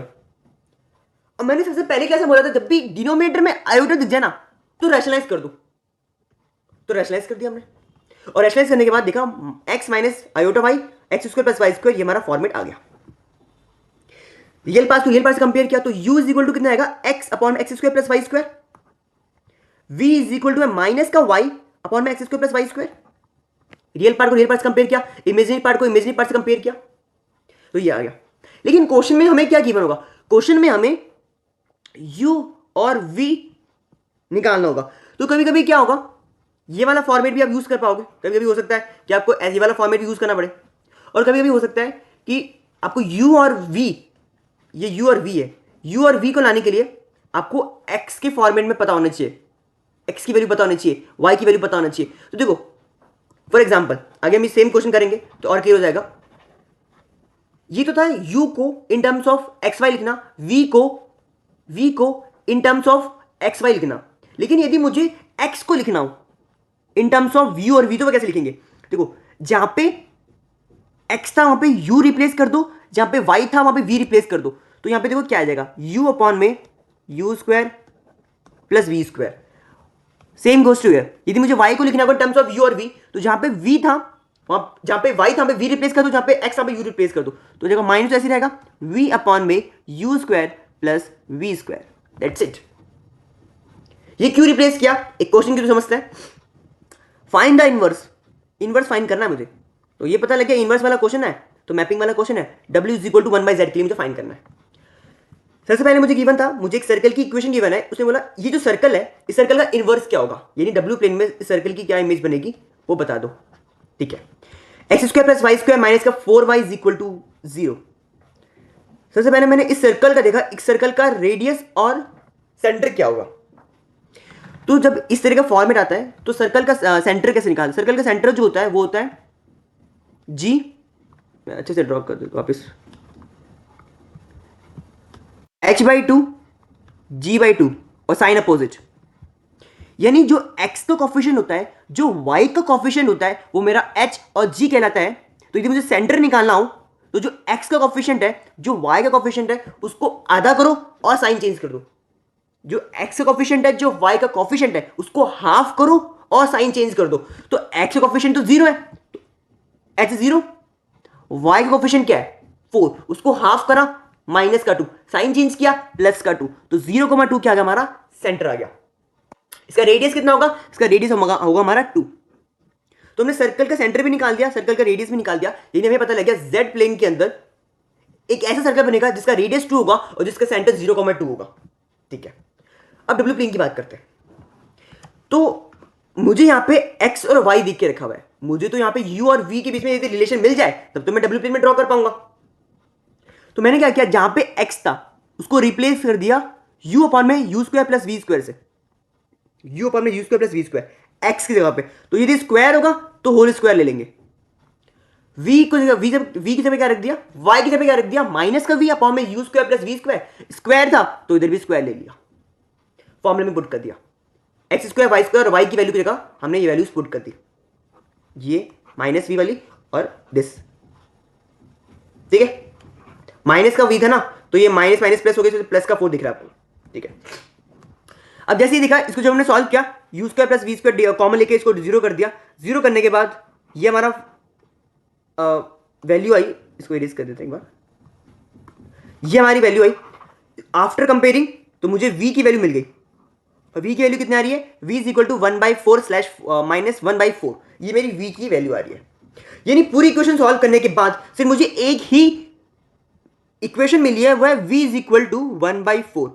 तो मैंने ना v इज इक्वल टू 1/4 तो एक लाइन होती है ना। यदि मैं w प्लेन में ड्रॉ करूंगा, तो w प्लेन में जब मैं ड्रॉ कर रहा हूं इस v is equal to minus 1/4 को, v is equal to minus 1/4 को, तो वो नीचे ड्रॉ होगा, ऊपर नहीं ड्रॉ होगा। बिकॉज यदि मैं इसे ड्रॉ करूंगा तो ये मेरा u होगा, ये मेरा, अच्छा इसको अच्छे से, ये थोड़ा टेढ़ा हो गया। यदि मैं इस तरीके से ड्रॉ करता हूं तो ये मेरा u होता है, ये मेरा v होता है, तो माइनस का 5/4 यहां कहीं होगा। तो मतलब ये है कि जब z प्लेन में यदि सर्कल था तो वो w प्लेन में आकर के लाइन में कन्वर्ट हो गया, लाइन में v is equal to minus 1/4, this is my line, ये लाइन में कन्वर्ट हो गया। ठीक है, ये किस में कन्वर्ट हो गया, ये लाइन में कन्वर्ट हो गया। किस में कन्वर्ट हो गया, लाइन में कन्वर्ट हो गया, लाइन में। तो कभी कभी हो सकता है कि जरूरी नहीं है हमेशा सर्कल है तो सर्कल ही बनेगा w प्लेन में, वो लाइन में भी कन्वर्ट हो सकता है। ठीक है, तो हमारी चारों चीजें हो गई, चारों मैपिंग हो गई, ट्रांसलेशन हो गई, रोटेशन होगी, मैग्निफिकेशन होगी एंड इनवर्स भी होगी। नाउ नेक्स्ट टॉपिक पढ़ते हैं, and that is my bilinear transformation, जिसको हम मोबियस ट्रांसफॉर्मेशन या फिर लीनियर फ्रैक्शनल ट्रांसफॉर्मेशन भी कहते हैं। कि बेसिकली है क्या बायलीनियर ट्रांसफॉर्मेशन। क्वेश्चन आएगा, पहले मैं आपको क्वेश्चन बता देता हूं, क्वेश्चन की फील कर देता हूं, क्वेश्चन के अकॉर्डिंग कैसा आएगा। क्वेश्चन में बोलेगा कि कुछ चीजें गिवन होगी, जेड प्लेन डब्ल्यू प्लेन कुछ चीजें गिवन होगी, हाँ हमें बोलेगा कि हमें बायलीनियर ट्रांसफॉर्मेशन कैलकुलेट करना है। तो सबसे पहले पढ़ लेते हैं बायलीनियर ट्रांसफॉर्मेशन होता क्या है। ये 3 थ्योरी है लग रही होगी, लेकिन जब क्वेश्चन सॉल्व करेंगे तब भी समझ आएगा ये थ्योरी, ये जो लिखी हुई स्टेटमेंट है ये क्या रिप्रेजेंट कर रही है। The transformation w is equal to a z plus b c z plus d. Basically क्या है, जब हम क्वेश्चन को सॉल्व करेंगे, सॉल्व करने के बाद लास्ट में हम ये वाला फॉर्मेट लाने की ट्राई करेंगे, और ये फॉर्मेट में ये जो w है ये रिप्रेजेंट कर रहा है हमारे बायलीनियर ट्रांसफॉर्मेशन को।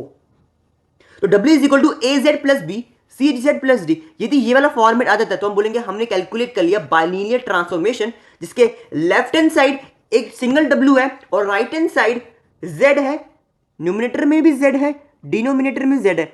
फॉर्मेट को दिमाग में रखना है, यानी w है इज इक्वल टू में z है, z है साथ में कोई नंबर ऐड हो रहा होगा, डिनोमिनेटर में z है साथ में कोई नंबर ऐड हो रहा होगा। ABCD क्या है, ये रियल एंड कॉम्प्लेक्स कांस्टेंट है। ठीक है, ओके। बायलीनियर ट्रांसफॉर्मेशन भी ट्रांसलेशन होता है, मैग्निफिकेशन होता है, रोटेशन होता है, इन्वर्जन होता है। लेकिन एक अच्छी बात होती है बायलीनियर ट्रांसफॉर्मेशन में कि यदि सर्कल है तो सर्कल से ही मैपिंग होगी, स्ट्रेट लाइन है तो स्ट्रेट लाइन से मैपिंग होगी। मतलब कि जैसे हमने अभी देखा था इन्वर्जन वाले में कि सर्कल था तो वो सीधा लाइन में कन्वर्ट हो गया। लेकिन बाइलिनियर ट्रांसफॉर्मेशन में ऐसा नहीं होता। मैपिंग जो होती है वो सर्कल से सर्कल के बीच में होती है, स्ट्रेट लाइन के बीच में होती है। ठीक है, ये पॉइंट थी सिर्फ पढ़ने की। अब मेन जो पॉइंट फोकस करना है वो है ये वाला point, that is the important point. ये पॉइंट क्या कहना चाह रहा है? ये कहना चाह रहा है कि if the points z1 z2 z3 in z1 plane maps into w1 w2 w3 into w plane, then find the bilinear transformation. या हम बाइलिनियर ट्रांसफॉर्मेशन को कैसे लिख सकते हैं ये बोला इसने। मतलब ये कि क्वेश्चन में हमें एक z प्लेन गिवन होगा और z प्लेन में आपको कुछ पॉइंट्स गिवन होंगे, z1 z2 z3 या 4 पॉइंट गिवन, z4 ऐसे पॉइंट्स गिवन होंगे। हमें बोले कि w प्लेन है हमारे पास और w प्लेन के अंदर w1 w2 3 4 5 ऐसे पॉइंट्स गिवन होंगे। तो z1 plane and z2 plane दोनों में कुछ ना कुछ पॉइंट्स गिवन होंगे और हमें बोलेगा बाइलिनियर ट्रांसफॉर्मेशन कैलकुलेट करो। तो कैसे कैलकुलेट करेंगे? उसका एक फॉर्मूला होता है और दिस इज माय फॉर्मूला, जिसको हम बोलते हैं क्रॉस रेशो। क्वेश्चन में लिखा हुआ है कि क्रॉस रेशो लगाओ, तो डायरेक्ट लगाना है। क्वेश्चन में गिवन है बाइलिनियर ट्रांसफॉर्मेशन कैलकुलेट करनी है, डायरेक्ट फॉर्मूला लगाना है। फॉर्मूला बहुत बड़ा है, इसको रिवाइज, इसको लर्न कैसे करना है, बहुत इजी ट्रिक है। ट्रिक क्या है? अभी मान के चल रहे हैं कि हमारे को क्वेश्चन के अंदर 3 पॉइंट्स गिवन है, z1 z2 z3। फॉर्मूला में क्या होगा? z यानी यहां पे डिनोमिनेटर में देखो, ये नीचे की तरफ देखो, बेस में ये 0 है, तो 0 1 2 3, तो 0 1 2 3 ऐसे दिमाग में रखना। न्यूमरेटर में क्या आएगा? 0 1 2 3 और डिनोमिनेटर में क्या आएगा? 0 3 2 1, 0 1 2 3 0 3 2 1। ये तो सिर्फ मैं रिवाइज करने के आपको लर्न हो जाए उस हिसाब से बता रहा हूं कि कभी कभी कंफ्यूजन हो जाती है, तो बस दिमाग में रखना है 0 1 2 3 0 3 2 1। लेकिन ये 1 2 3 का मतलब क्या है? मतलब ये है कि z माइनस z1 सब्ट्रैक्ट हो होंगे, z2 माइनस z3 आपस में सब्ट्रैक्ट हो होंगे, z माइनस z3 डिनोमिनेटर में सब्ट्रैक्ट हो होंगे और z2 माइनस z1 डिनोमिनेटर में सब्ट्रैक्ट हो होंगे। लेकिन लर्न करने का तरीका क्या है? 0 1 2 3 0 3 2 1 इस तरीके से हम लिख लेंगे। नाउ डब्ल्यू प्लेन में भी सेम होगा, 0 1 2 3 0 3 2 1 0 1 2 3 0 3 2 1, दैट्स इट। जैसे ये फॉर्मूला लगाया, z1 पॉइंट गिवन होगा, z2 पॉइंट गिवन होगा, z3 पॉइंट गिवन होगा, z1 गिवन होगा, z2 गिवन होगा, z3 गिवन होगा। सॉल्व करना है, लेफ्ट हैंड साइड को अपना अलग सॉल्व करना है, राइट हैंड साइड को अलग सॉल्व करना है और सॉल्व करने के बाद हमें कौन सा फॉर्मेट लाना है? हमें लाना है w is equal to az plus b c z plus d. ये फॉर्मूला हमें एट द एंड चाहिए। जैसे हमें मिल गया हम बोलेंगे हमारा बाइलिनियर ट्रांसफॉर्मेशन आ गया, हमने कैलकुलेट कर लिया। ठीक है, जैसे मैंने बोला था कि बाइलिनियर ट्रांसफॉर्मेशन कैलकुलेट करने के लिए बोले हमें लगाना है क्रॉस रेशो। लेकिन बात आती है एक और की, और वो आता है फिक्स पॉइंट। क्वेश्चन जब भी आएगा वो हमेशा 2 चीज पूछेगा, पहला बाइलिनियर ट्रांसफॉर्मेशन, दूसरा फिक्स पॉइंट जिसको हम बोलते हैं इनवेरिएंट पॉइंट। क्या बोलते हैं? Invariant point. कैसे कैलकुलेट करते हैं? जब जैसे हमारा बाइलिनियर ट्रांसफॉर्मेशन आएगा, बाइलिनियर ट्रांसफॉर्मेशन कुछ इस तरह से लिखा होगा, w इज इक्वल टू में कुछ LHS में गिवन होगा, जो वो सेम फॉर्म में लिख देते हैं, az plus b c z plus d. इस तरीके से कुछ फॉर्मेट गिवन होगा। LHS में w होगा और RHS में कोई z का कोई ऊपर नीचे कुछ फंक्शन होगा, कुछ वैल्यू गिवन होगी। हमें क्या करना है? हमें यदि वो फिक्स पॉइंट और इनवेरिएंट पॉइंट जिसको हम बोलते हैं, यदि मुझे वो कैलकुलेट करना है तो w को रिप्लेस कर दो z से, यानी इसको लिख दो z इज इक्वल टू में az plus b c z plus d. जैसे ये लिखेंगे उसके बाद क्रॉस मल्टीप्लाई करो, क्रॉस मल्टीप्लाई करने के बाद, क्योंकि यहाँ पे भी z है, यहाँ पे भी z है, क्रॉस मल्टीप्लाई करेंगे, क्वाड्रेटिक इक्वेशन बनेगी या क्यूबिक बनेगी, जो भी बनेगी, क्वाड्रेटिक बने क्यूबिक बने, उसको सॉल्व करना है। और क्वाड्रेटिक आगे क्वेश्चन के थ्रू हम समझेंगे भी, जैसे ही क्वाड्रेटिक क्यूबिक रूट बनेगी उसकी रूट्स निकालेंगे, और रूट्स जब निकलेंगे तो हो सकता है क्वाड्रेटिक के 2 रूट्स निकलेंगे, अल्फा और बीटा 2 रूट्स निकले, तो these roots are my points, those points which are fix point, जो कि इनवेरिएंट है, जो कि चेंज नहीं हो रहे हैं। एक क्वेश्चन करते हैं और इसके थ्रू और अच्छे से समझते हैं जो मैंने स्टेप्स बताए। क्वेश्चन में क्या गिवन है? क्वेश्चन ने बोला है कि find the bilinear transformation in which हमें z इज इक्वल टू में कुछ पॉइंट्स गिवन है, z इज इक्वल टू में 1 आयोटा और -1, यानी हमें z प्लेन के अंदर z1 z2 z3 3 points given है इन z प्लेन, और पॉइंट्स गिवन है in w plane is iota 0 -1। Also find the invariant point. मैंने बोला था ना इनवेरिएंट पॉइंट, इसको फिक्स पॉइंट भी कहते हैं। सबसे मेरा पहला फोकस होगा कैलकुलेट द बाइलिनियर ट्रांसफॉर्मेशन। मैंने बाइलिनियर ट्रांसफॉर्मेशन कैलकुलेट कर लिया तो इनवेरिएंट पे सॉल्व कर लूंगा। पहला स्टेप फोकस किया, जैसे देखा बाइलिनियर ट्रांसफॉर्मेशन, मैंने सीधा फॉर्मूला लगाया क्रॉस रेशो। क्रॉस रेशो क्या बोलता है? क्रॉस रेशो बोलता है 0 1 2 3 लिखो और नीचे लिखो 0 3 2 1। यानी 0 यानी z माइनस 1 2 एंड 3।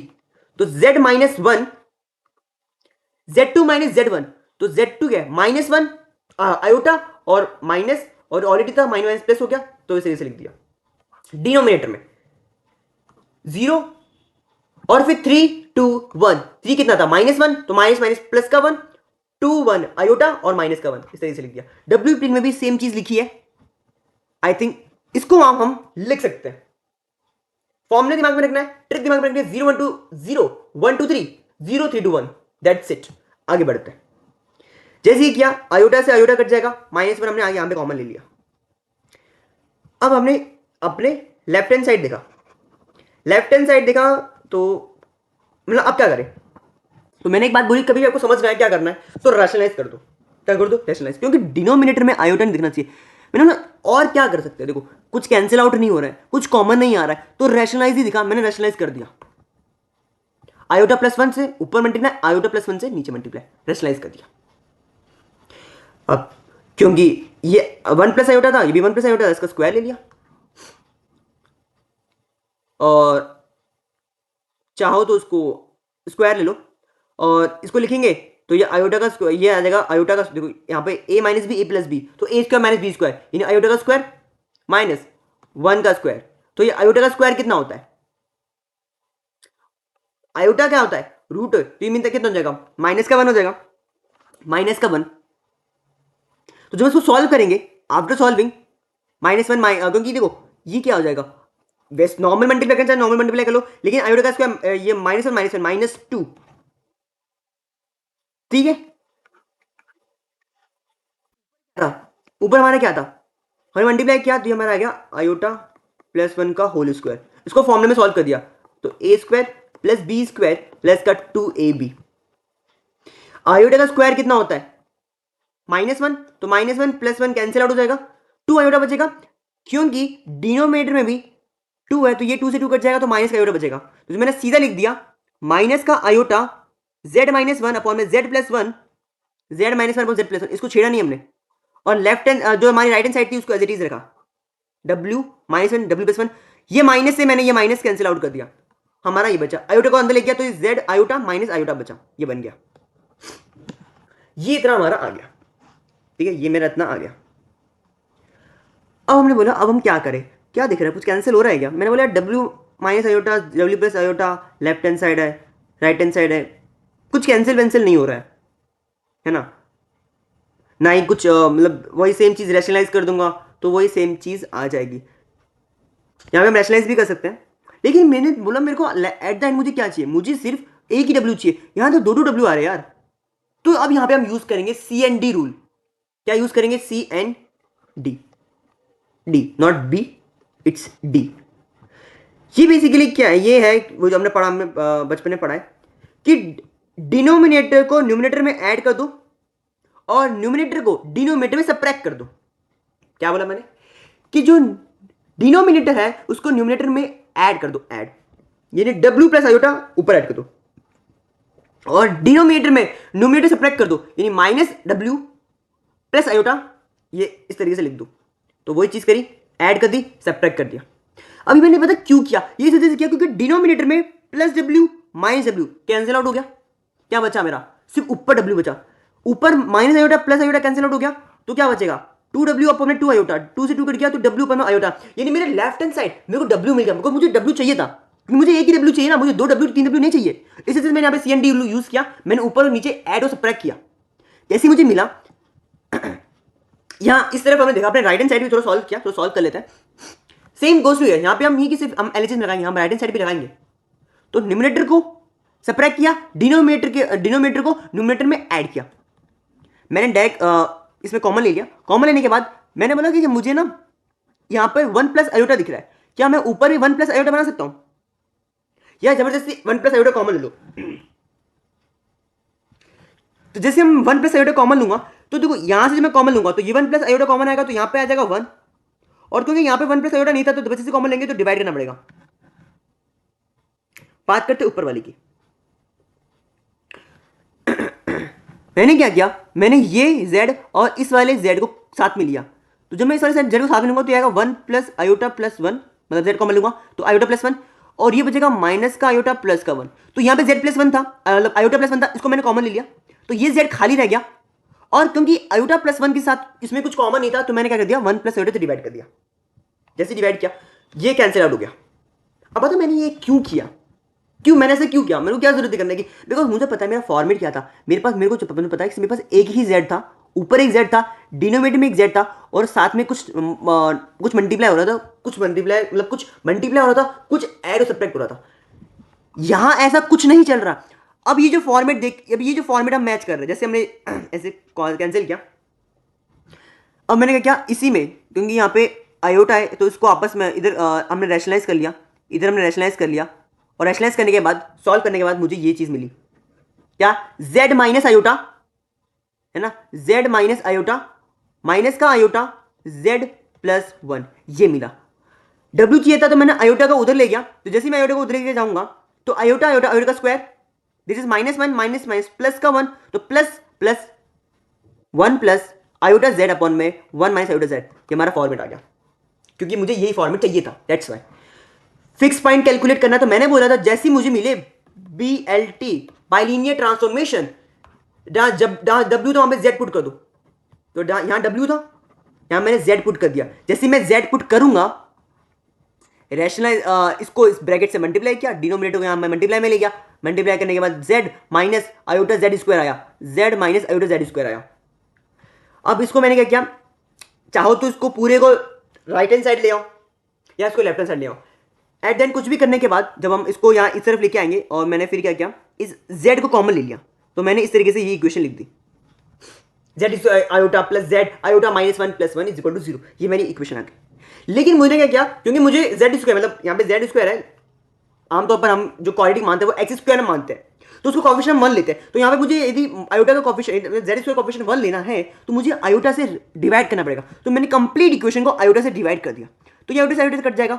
ये मैं क्या करूंगा, इसको ऊपर रैशनलाइज कर दूंगा, इसको मैं ऊपर रैशनलाइज कर दूंगा, मतलब आयोटा से मल्टीप्लाई आयोटा से डिवाइड, तो आयोटा का स्क्वायर माइनस 1, तो माइनस का आयोटा आ जाएगा। तो आफ्टर द रैशनलाइज जब मैं ऊपर नीचे इस इधर आयोटा से रैशनलाइज कर दूंगा, मैं इरेज करके फिर से लिख देता हूं ताकि किसी को कोई कंफ्यूजन ना रहे। मैंने क्या किया, ये आयोटा से आयोटा कटा, यहाँ मैंने रैशनलाइज कर दिया आयोटा से ऊपर और नीचे, यहाँ मैंने रैशनलाइज कर दिया ऊपर और नीचे। जैसे मैंने रैशनलाइज किया, आफ्टर रैशनलाइज मुझे ये इक्वेशन मिल जाएगी। ये मेरी क्वाड्रेटिक है इन टर्म्स ऑफ z, इसको हम सॉल्व करेंगे। आफ्टर सॉल्विंग हमें ये दो रूट्स मिलेंगे, अल्फा प्लस माइनस b, इस तरीके से हमें क्या मिलेगा, ये रूट्स मिलेंगे। ये मैंने वो दो पॉइंट्स है जिस पॉइंट पे फंक्शन जो है वो फिक्स पॉइंट है, इनवेरिएंट है, ठीक है, दैट्स इट, इतना हो गया। ओके, बहुत इजी था, बाइलिनियर ट्रांसफॉर्मेशन है, सीधा क्रॉस रेशो लगाना है, सॉल्व करना है, और लास्ट में ये फॉर्मेट आपका आना चाहिए। अब इसमें नहीं ट्विस्ट आता है, ट्विस्ट क्या आता है, कभी कभी अभी तक जेड प्लेन में जो पॉइंट्स गिवन थे वो रियल नंबर थे, इंटीजर नंबर थे, कॉम्प्लेक्स नंबर थे, रियल नंबर आ गया, ये कॉम्प्लेक्स नंबर आ गया। लेकिन यदि w इज इक्वल टू में जैसे यहां पे लिखे हुए आयोटा 1 और इन्फिनिटी, यानी आपको एक ऐसा पॉइंट देते जो कि इन्फिनिटी है, तो इन्फिनिटी यदि आ गया तो हमारे क्वेश्चन को खराब कर सकता है, हमारे फॉर्मूले को खराब कर सकता है।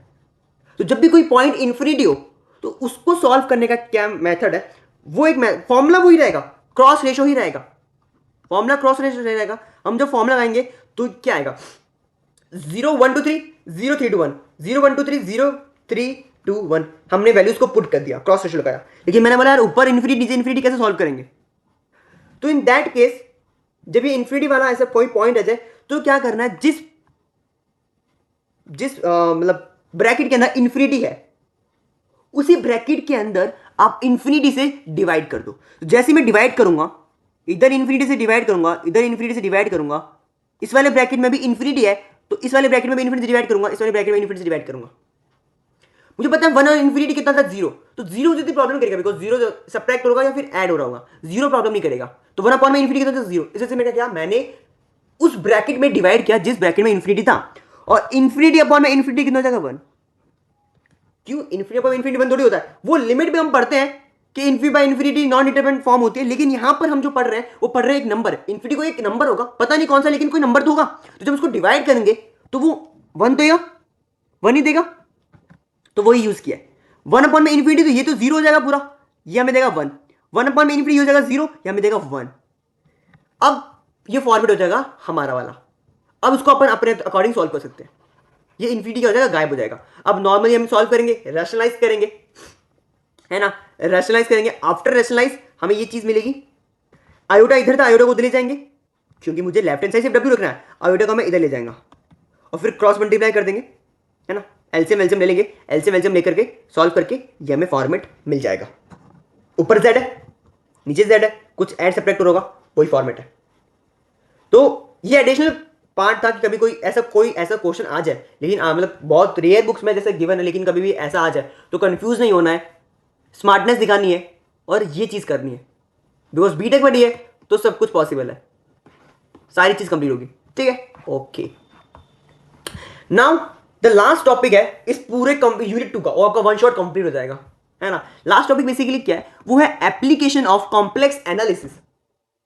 कॉम्प्लेक्स एनालिसिस हमने दो यूनिट्स में, यूनिट 1 यूनिट 2 दोनों में हमने कॉम्प्लेक्स एनालिसिस पढ़ा, लेकिन अब इसके पढ़ रहे हैं एप्लीकेशन क्या है। तो देखो इसकी एप्लीकेशन कहां कहां यूज होती है। एनालिटिक फंक्शन में यूज होता है, कॉन्फॉर्मल मैपिंग में हमने देखा ही था। पहली जो एप्लीकेशन है वो है इलेक्ट्रोस्टैटिक फील्ड में भी हम यूज करते हैं, फ्लूइड फ्लो में भी हम यूज करते हैं और हीट फ्लो में। ये तीनों टर्म फिजिक्स की है, हाँ बिल्कुल ये तीनों फिजिक्स की है, लेकिन इसको हम पढ़ेंगे मैथ में। इलेक्ट्रोस्टैटिक फील्ड, फ्लूइड फ्लो और हीट फ्लो में कैसे हम कॉम्प्लेक्स एनालिसिस को यूज करते हैं देखते हैं। सबसे पहला आता है हमारा इलेक्ट्रोस्टैटिक फील्ड्स। क्वेश्चन में हमें क्या गिवन होगा, क्वेश्चन की अप्रोच से सोचते हैं। क्वेश्चन में आपको W गिवन होगा, या फाई गिवन हो सकता है, या फिर साई गिवन हो सकता है। तो सबसे पहले ये देखते हैं ये इन तीनों मतलब क्या है। तो कोई भी फ्लो हो, भले इलेक्ट्रोस्टैटिक फ्लो, फ्लूइड हो, फ्लूइड फ्लो हो या हीट फ्लो, ये फॉर्मेट आपका सेम रहेगा, W is equal to phi plus iota psi. ये फॉर्मेट हमेशा गिवन होगा। क्वेश्चन में आपको साई गिवन होगा, आपको फाई निकालना होगा, या फिर आपको फाई गिवन होगा और साई निकालना होगा। इनमें से एक चीज गिवन होगी, एक चीज मिसिंग होगी। यदि आपने वो चीज निकाल लेंगे, स्टेप्स तो बताएंगे कैसे निकालते हैं, वही दूसरी चीज निकाल ली, तो इन दोनों को ऐड करने के बाद W मिल जाएगा, और W is my complex potential through out electrostatic field में भी, फ्लूइड फ्लो में भी और हीट फ्लो में भी। W हमारा चेंज नहीं होगा, इसी को हम कॉम्प्लेक्स पोटेंशियल बोलेंगे। क्वेश्चन में बोलेगा फाइंड द कॉम्प्लेक्स पोटेंशियल, तो समझ गए कॉम्प्लेक्स पोटेंशियल फाइंड करना है, W फाइंड करना है। इलेक्ट्रोस्टैटिक फील्ड के अंदर फाई क्या होता है, फाई होता है हमारा इक्विपोटेंशियल लाइन, और साई को बोलते हैं लाइन ऑफ फोर्स। क्या बोलते हैं, लाइन ऑफ फोर्स कहते हैं। अच्छा, जब हम बात करते हैं फ्लूइड की, जब हम बात करते हैं फ्लूइड की, तो फ्लूइड में क्या होता है, फ्लूइड में भी W equal to phi plus iota psi. Format change नहीं होगा, सिर्फ नामकरण चेंज हो जाएगा, नामकरण, इसको नाम चेंज कर देंगे। W अब भी कॉम्प्लेक्स पोटेंशियल होगा। बात करते हैं साई की, तो साई बेसिकली क्या है, ये जो हमारा फाई है वो है वेलोसिटी पोटेंशियल, और जो साई है वो है स्टीम फंक्शन। ये है हमारा, ये पोटेंशियल, तो ये वेलोसिटी पोटेंशियल और ये स्टीम फंक्शन। नाम याद नहीं रहा तो कुछ इसमें डिफिकल्टी वाली बात नहीं है, वो आपको ऐसे रिप्रेजेंट करके देगा। साई गिवन होगा तो इसलिए पता लग जाएगा ये साई फंक्शन है, फाई गिवन होगा, साई गिवन होगा, पता लग जाता है। हीट फ्लो में भी W इज इक्वल टू है psi plus iota phi, phi plus iota psi, not psi. नाम बहुत मिक्स इसलिए गलत हो रहा है बार बार, बट जो मेन है वो ये है, इसको हम बोलते हैं फाई, फाई इसको बोलते हैं साई, ठीक है। हीट फ्लो के अंदर जो मेरा साई होता है इसको बोलते हैं फ्लक्स लाइन, और जो मेरा फाई होता है उसको मैं बोलता हूं आइसोथर्म। ये तो सिर्फ था नामकरण, है ना। क्वेश्चन में नामकरण पे जाना, क्वेश्चन में अप्रोच कैसे करना है वो देखते हैं, क्वेश्चन को सॉल्व कैसे करना है वो देखते हैं, because at the and question को सॉल्व करना है हमें, ठीक है। एक क्वेश्चन लेते हैं, और मैं बता दूं कि भले वो फ्लूइड वाला क्वेश्चन हो, भले इलेक्ट्रोस्टैटिक वाला क्वेश्चन हो, और भले वो हीट फ्लो का, तीनों को सॉल्व करने का तरीका सेम है, तीनों का स्टेप सेम है, हर किसी में सेम अप्रोच यूज करनी है, स्टेप्स तीनों में सेम रहेंगे। एक क्वेश्चन को अच्छे से समझ लिया, तीनों फॉर्मेट सॉल्व हो जाएंगे। क्वेश्चन देखते हैं। 2 dimensional fluid, steam function given है, यानी मुझे क्या गिवन है, साई गिवन है। इन्होंने रिप्रेजेंट भी कर दिया, तो किसी को नाम याद नहीं रहा कोई बात को नहीं, यहां पता लग गया साई गिवन है। Find the phi, phi find करना है, वेलोसिटी पोटेंशियल फाइंड करना है, और complex potential in W find करना है। सबसे पहला अप्रोच जो क्वेश्चन सॉल्व करते वक्त ये होगा, पहले मुझे साई फाइंड करना है, साई गिवन था, फाई फाइंड कर लो। यदि मुझे दोनों मिल जाते हैं तो इन दोनों को ऐड करने में तो W मिलता है, तो मेरा अप्रोच ये नहीं होगा कि मैं W फाइंड करूं, नहीं, मुझे पहले ये फाइंड करना है कि यदि साई गिवन है मुझे फाई फाइंड करना है। फाई कैसे फाइंड करेंगे, पहला स्टेप ये पहला स्टेप ये बोलता है कि जो आपको फाइंड करना है उसका आप डिफरेंशियल इक्वेशन लिख लो। क्या लिख लो? डिफरेंशिएशन। जी मेरे जो होता है, ये मैं फर्स्ट सेमेस्टर में ये पूरी इक्वेशन पढ़ता हूं। तो मैंने क्या लिखा, जो कैलकुलेट करना है उसका डिफरेंशिएशन लिखा, यानी डी फाई क्योंकि मुझे फाई कैलकुलेट करना था। D phi is equal to del phi by del x d x del phi by del y d y. यानी यहां पे यदि मुझे फाई कैलकुलेट करना है तो मैं यहां पे फाई के रिस्पेक्ट में इस पूरी इक्वेशन लिखूंगा। यदि मुझे फॉर एग्जांपल साई कैलकुलेट करना होता तो पूरी इक्वेशन को मैं साई के रिस्पेक्ट में लिखता। D psi is equal to del psi by del x d x plus del psi by del y d y. इसमें तो कोई क्लियर, एकदम क्लियर है, तो कोई कंफ्यूजन नहीं है, बिल्कुल क्रिस्टल क्लियर है। सेकंड स्टेप क्या बोलता है? सेकंड स्टेप बोलता है यूजिंग सीआर इक्वेशन। ये सीआर इक्वेशन क्या है? यूनिट 1 जिसमें हमने पढ़ी थी गॉची रायमन इक्वेशन। कोई भी फंक्शन एनालिटिक फंक्शन कब होता है? जब हम हमारा u del U by del X और del V by del Y आपस में बराबर होते हैं। Del U by del U ये u है, del U by del Y is equal to minus का del V by del X होता है। ये दो इक्वेशन जो सेटिस्फाई करते हैं उसको हम बोलते हैं this is my CR equation. और वो फंक्शन एनालिटिक फंक्शन है, ए फंक्शन है। वो सेम चीज यहां यूज करिए। u को मैंने मान लिया फाई, v को मैंने मान लिया psi, phi x psi y. ये जो नीचे y लिखा है ना, x लिखा है, ये मतलब वो ये रिप्रेजेंट करना डेल बाय डेल एक्स को, है ना। इसको हम इस फॉर्मेट में भी लिख सकते हैं। तो ये दोनों इक्वेशन हम क्या करेंगे, यूज करेंगे। क्यों मैं ये यूज क्यों कर रहा हूं? पहली बात, क्योंकि मुझे ना फाई कैलकुलेट करना है, ठीक है, लेकिन इक्वेशन किसकी गिवन है? साई की। तो मुझे यहां पे साई चाहिए होगा ना, तो उस वजह से मैं यूज कर रहा हूं, सीआर इक्वेशन यूज कर रहा हूं। तो मैंने क्या किया, रिप्लेस कर दिया। यहां पे del psi by del x था, उसको रिप्लेस कर दिया del phi by del y से, del phi by del y से रिप्लेस कर दिया। जहां पे मेरा था del psi by del y, उसको रिप्लेस कर दिया माइनस का del psi by del x. तो del psi by del x से रिप्लेस कर दिया। जैसे ही रिप्लेस कर दिया, मुझे पता है मुझे साई की इक्वेशन गिवन है, मुझे अब यहां पे पार्शियल डिफरेंशिएशन करना है। डिफरेंशिएशन करते हैं। इसकी इक्वेशन को मैं यहां लिख लेता हूं, माइनस का वाई। तो साई इज इक्वल टू में माइनस का वाई अपॉन में एक्स स्क्वायर प्लस का y square, x square plus का वाई स्क्वायर, ये गिवन था। अब डिफरेंशिएशन करते हैं। u बाई वी का रूल लगेगा। डिनोमिनेटर को ऐसे ही रखा, न्यूमिनेटर का डिफरेंशिएशन y के रिस्पेक्ट में कर रहे हैं, तो y के रिस्पेक्ट कर रहे हैं, तो ये 1 हो जाएगा, तो माइनस का 1 माइनस इसका माइनस प्लस हो जाएगा इंटू वाई, और डिनोमिनेटर का डिफरेंशिएशन करेंगे, एक्स स्क्वायर का डिफरेंशिएशन 0 होगा, y के स्क्वायर का डिफरेंशिएशन होगा 2y अपॉन में डिनोमिनेटर का होल स्क्वायर, और ds को एज इट इज लिख दिया माइनस का। Same goes to here, same चीज यहां भी यूज करी। जब मैं न्यूमिनेटर का डिफरेंशिएट करूंगा, बिकॉज यहां पे x के रिस्पेक्ट में कर रहा हूं, तो यहां पे इसकी y का कितना हो जाएगा 0, फिर माइनस लिखूंगा, देन उसके बाद माइनस माइनस वो प्लस हो जाएगा, क्योंकि फॉर्मूला का माइनस और y का माइनस प्लस हो जाएगा, और इसका करूंगा तो 2y आ जाएगा, और ऑलरेडी मतलब ऊपर वाला y तो होगा, 2x का कितना हो जाएगा, x स्क्वायर हो जाएगा 2x। ये वाला जो माइनस है ना, ये जो माइनस है, ये इस वाले का माइनस है, तो ये कंफ्यूज नहीं होना कि कौन सा माइनस यूज किया हमने। एक बार डिफरेंशिएशन करके देखना तो प्रॉपर समझ आएगा, ठीक है। हमने चीजें लिख ली। नाउ अब गेम है, असली गेम है यहीं पर ही, सारा गेम यहीं पर ही। इतना तो हर कोई कर लेगा। अब आता है असली गेम इन 2 स्टेप्स में। ये 2 स्टेप जिसे समझ लिए ना, ये क्वेश्चन उसको बहुत हलवा लगेगा, आगे कुछ नहीं है। अब हम ये देख रहे हैं कि मेरे लेफ्ट हैंड साइड क्या बन रहा है। लेफ्ट हैंड साइड मेरे को बन रहा है टी। यहां पे हम क्या करते हैं, जैसे मैंने क्या किया, नॉर्मली इसको सॉल्व किया, सॉल्व करने के बाद मैंने इसको ऐसे लिख लिया, उसको मैंने इस तरीके से लिख लिया, सिंप्लीफाई कर लिया।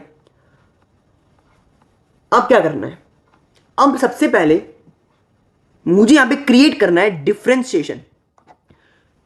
जब मैं डिफरेंशियल इक्वेशन पढ़ता हूं तो मेरे को कभी भी डिफरेंशिएशन क्रिएट करना होता है। फॉर एग्जांपल कहना क्या चाह रहा हूं मैं, कभी भी x dy plus y dx लिखा है, तो ये किसका डिफरेंशिएशन है? तो मैंने बोला यदि मैं x इंटू वाई का डिफरेंशिएशन करता हूं, ये d किसको रिप्रेजेंट कर रहा है, डिफरेंशिएशन को, तो first function as it is second function का डिफरेंशिएशन, क्योंकि x के रिस्पेक्ट में कभी dy रह जाएगा, प्लस किसका differentiation, second function as it is first function का डिफरेंशिएशन। तो तो बेसिकली मुझे भी ये फॉर्मेट बनाना है इधर, यानी इनका यदि जरूरी नहीं है बट हाँ यदि किसी का भी परफेक्ट डिफरेंशिएशन मौजूद है उधर तो उसको कन्वर्ट कर दो उसके परफेक्ट डिफरेंशिएशन में। कैसे? मैंने क्या किया, मैंने बोला माइनस का एक्स स्क्वायर को मैं क्या लिख सकता हूं, माइनस का 2x स्क्वायर, माइनस का 2x स्क्वायर प्लस का एक्स स्क्वायर लिख सकता हूं, बिकॉज सब्ट्रैक्ट करने पे माइनस एक्स स्क्वायर आएगा। ठीक है, फिर मैंने क्या किया, dx को इसके साथ अलग ले गया, ds को इसके साथ अलग ले गया, तो x square plus y square into dx का एक अलग ब्रैकेट बना लिया मैंने। ठीक है, मैंने एक अलग बना लिया, और जो मेरा माइनस का 2x स्क्वायर dx है उसको अलग सेपरेट लिख दिया, इस तरीके से मैंने उसको अलग सेपरेट लिख दिया। ठीक है, ओके। अब मैंने क्या किया, मैंने इस फॉर्मूले को देखा, माइनस का मतलब इस माइनस हटा दो, एक बार माइनस हटा दो, माइनस यदि मैं कॉमन ले लूंगा, माइनस मैंने कॉमन ले लिया। मैंने बोला यदि मैं इस वाले का डिफरेंशिएशन देखूं तो क्या ये किसी का डिफरेंशिएशन बन रहा है? कोई सोचेगा कि यदि मैं यहाँ पे x square plus y square का डिफरेंशिएशन लेता हूं तो क्या ये बनेगा? ये तो नहीं बनेगा। क्यों नहीं बनेगा? क्या प्रॉब्लम आ रही है? यहाँ पे एक x का फैक्टर अलग एक्स्ट्रा आ रहा है, यहाँ पे x कॉमन आ रहा है, तो मैंने बोला एक x कॉमन ले लो। तो जैसे मैं x कॉमन लूंगा तो देखो क्या बचेगा, माइनस एक्स कॉमन लिया तो क्या बचेगा, अंदर बचेगा 2x dx। इस वाले में इक्वेशन की बात कर रहा हूं मैं, माइनस का x कॉमन लिया तो बचेगा 2y dy। अब इस ये किसका डिफरेंशिएशन बन रहा है? ये बनेगा, ये जो डिफरेंशिएशन बन रहा है ये बन रहा है x square plus y square का। कैसे बन रहा है? करके देखते हैं। एक्स स्क्वायर का डिफरेंशिएशन क्या होगा? 2x into D x minus not minus, मैंने माइनस कॉमन ले लिया, यहाँ पे प्लस आएगा। ठीक है, यदि मैं वाई स्क्वायर का डिफरेंशिएशन करूंगा 2y इंटू डी वाई, तो 2y इंटू डी वाई, तो ये क्या बन गया? इसका परफेक्ट डिफरेंशिएशन बन गया। तो क्या मैं इसको इस तरीके से लिख सकता हूं? बिल्कुल। तो मैंने क्या किया, इसको इस तरीके से लिख लिया। तो बस हमें क्या करना है, हमेशा यहां तक लेके आने के बाद हमें ये देखना है कि कोई परफेक्ट डिफरेंशिएशन बन रहा है, जैसे ही बन रहा है उसको परफेक्ट डिफरेंशिएशन बना दो। ये बना दिया। अब मैंने इसको फिर से देखा कि फिर से किसी ना किसी डिफरेंशिएशन बन रहा है। कैसे? देखो डिनोमिनेटर में x square plus y square है, यहां पे भी x square plus y square है। तो मैंने ये बोला कि फर्स्ट फंक्शन का डिफरेंशिएशन सेकंड फंक्शन को एज इट इज रख दिया होगा, फिर माइनस का फर्स्ट फंक्शन को एज इट इज रख दिया, ये सेकंड फंक्शन का डिफरेंशिएशन कर रहे हैं। तो इसका मतलब ये किसका फॉर्मूला बन रहा है? ये बन रहा है फर्स्ट फंक्शन होगा हमारा x, सेकंड फंक्शन होगा हमारा x square plus y square. करके देखते एक बार। ये मैंने बोला ये जो है इसका डिफरेंशिएशन है। कैसे? x का डिफरेंशिएशन करूंगा कितना आएगा? 1। फर्स्ट डिनोमिनेटर का ऐसे रहेगा, न्यूमरेटर का डिफरेंशिएशन x का होगा 1 और यहां पे लिख देंगे dx। फिर मैं लिखूंगा माइनस का न्यूमरेटर कैसे का डिनोमिनेटर का डिफरेंशिएशन, तो डिनोमिनेटर डिफरेंशिएट करूंगा तो dx square plus y square इस तरीके से लिख दूंगा अपॉन में डिनोमिनेटर का स्क्वायर। अब ये क्यों किया? थर्ड स्टेप में जब मैं सीधा इंटीग्रेट करूंगा ऑन बोथ साइड, यहां लगाऊंगा इंटीग्रेशन का साइन, यहां लगाऊंगा इंटीग्रेशन का साइन, इंटीग्रेशन डिफरेंशिएशन आपस में अपोजिट होता है, तो ये दूसरे को कैंसिल आउट कर देंगे। जैसे ही कैंसिल आउट करेंगे ये 5 इक्वल टू में x अपॉन में x square plus y square direct आ जाएगा आपका, डायरेक्ट। प्लस का सी का कांस्टेंट होगा, लेकिन वो जरूरी नहीं है, जरूरी बिल्कुल नहीं है कि आपको यहाँ पे इस वाले क्वेश्चन में परफेक्ट बन गया है ना, कुछ बचा ही नहीं एक्स्ट्रा। जरूरी नहीं है हमेशा परफेक्ट डिफरेंशिएशन बने, तो जितना बन सकते हो तो मैंने ट्राई करना, जो नहीं बन रहा है उसको जबरदस्ती ट्राई नहीं करना है, लास्ट में जाके इंटीग्रेशन कर देना, उसका इंटीग्रेशन कर देना। लेकिन यदि परफेक्ट डिफरेंशिएशन बन रहा है तो उसको बनाना है। ठीक है, ओके। जैसे मुझे फाई मिला, W क्या होता है? फाई प्लस आयोटा साई होता है। फाई मुझे मिल गया, साई मुझे गिवन था, ऐड ऑन कर दिया और W कैलकुलेट कर लिया, दैट्स सेट। ठीक है, एक क्वेश्चन गिवन है, उसको ट्राई करना, होमवर्क है बेसिकली। इसे मैंने सेम स्टेप यूज किया। ये क्वेश्चन है, ये क्वेश्चन इलेक्ट्रोस्टैटिक का है, इलेक्ट्रोस्टैटिक फील्ड का है, लेकिन वही इसमें क्या गिवन है? इसमें मुझे साई गिवन है, मतलब फाई गिवन है, sorry not psi, phi given है। तो मैं पहले जो कैलकुलेट करना है उसके रिस्पेक्ट मैंने इक्वेशन लिखूंगा मैं साई को, फिर मैं सीआर इक्वेशन लगाऊंगा। मैंने यहाँ पे सीआर इक्वेशन लगाई, सीआर इक्वेशन लगाऊंगा, मैं रिप्लेस करूंगा, इधर लाऊंगा साई, इधर लाऊंगा फाई लाऊंगा और साई को मैं अपने लेफ्ट हैंड साइड रखूंगा, राइट हैंड साइड में क्या रखूंगा? फाई को रखूंगा। ठीक है, उसके बाद डिफरेंशिएशन करेंगे और यदि किसी का परफेक्ट स्क्वायर बन रहा है, सॉरी परफेक्ट स्क्वायर नहीं, परफेक्ट डिफरेंशिएशन बन रहा है तो उसको बना देंगे और लास्ट में हम क्या कर देंगे? स्टेप नंबर 3 में इंटीग्रेट कर देंगे। एक बार ट्राई करना, और ना हो तो ये जो क्वेश्चन है उसको अच्छे से देखना कि मैं कहाँ गलती कर रहा हूँ और कहाँ मुझे करेक्ट करना है।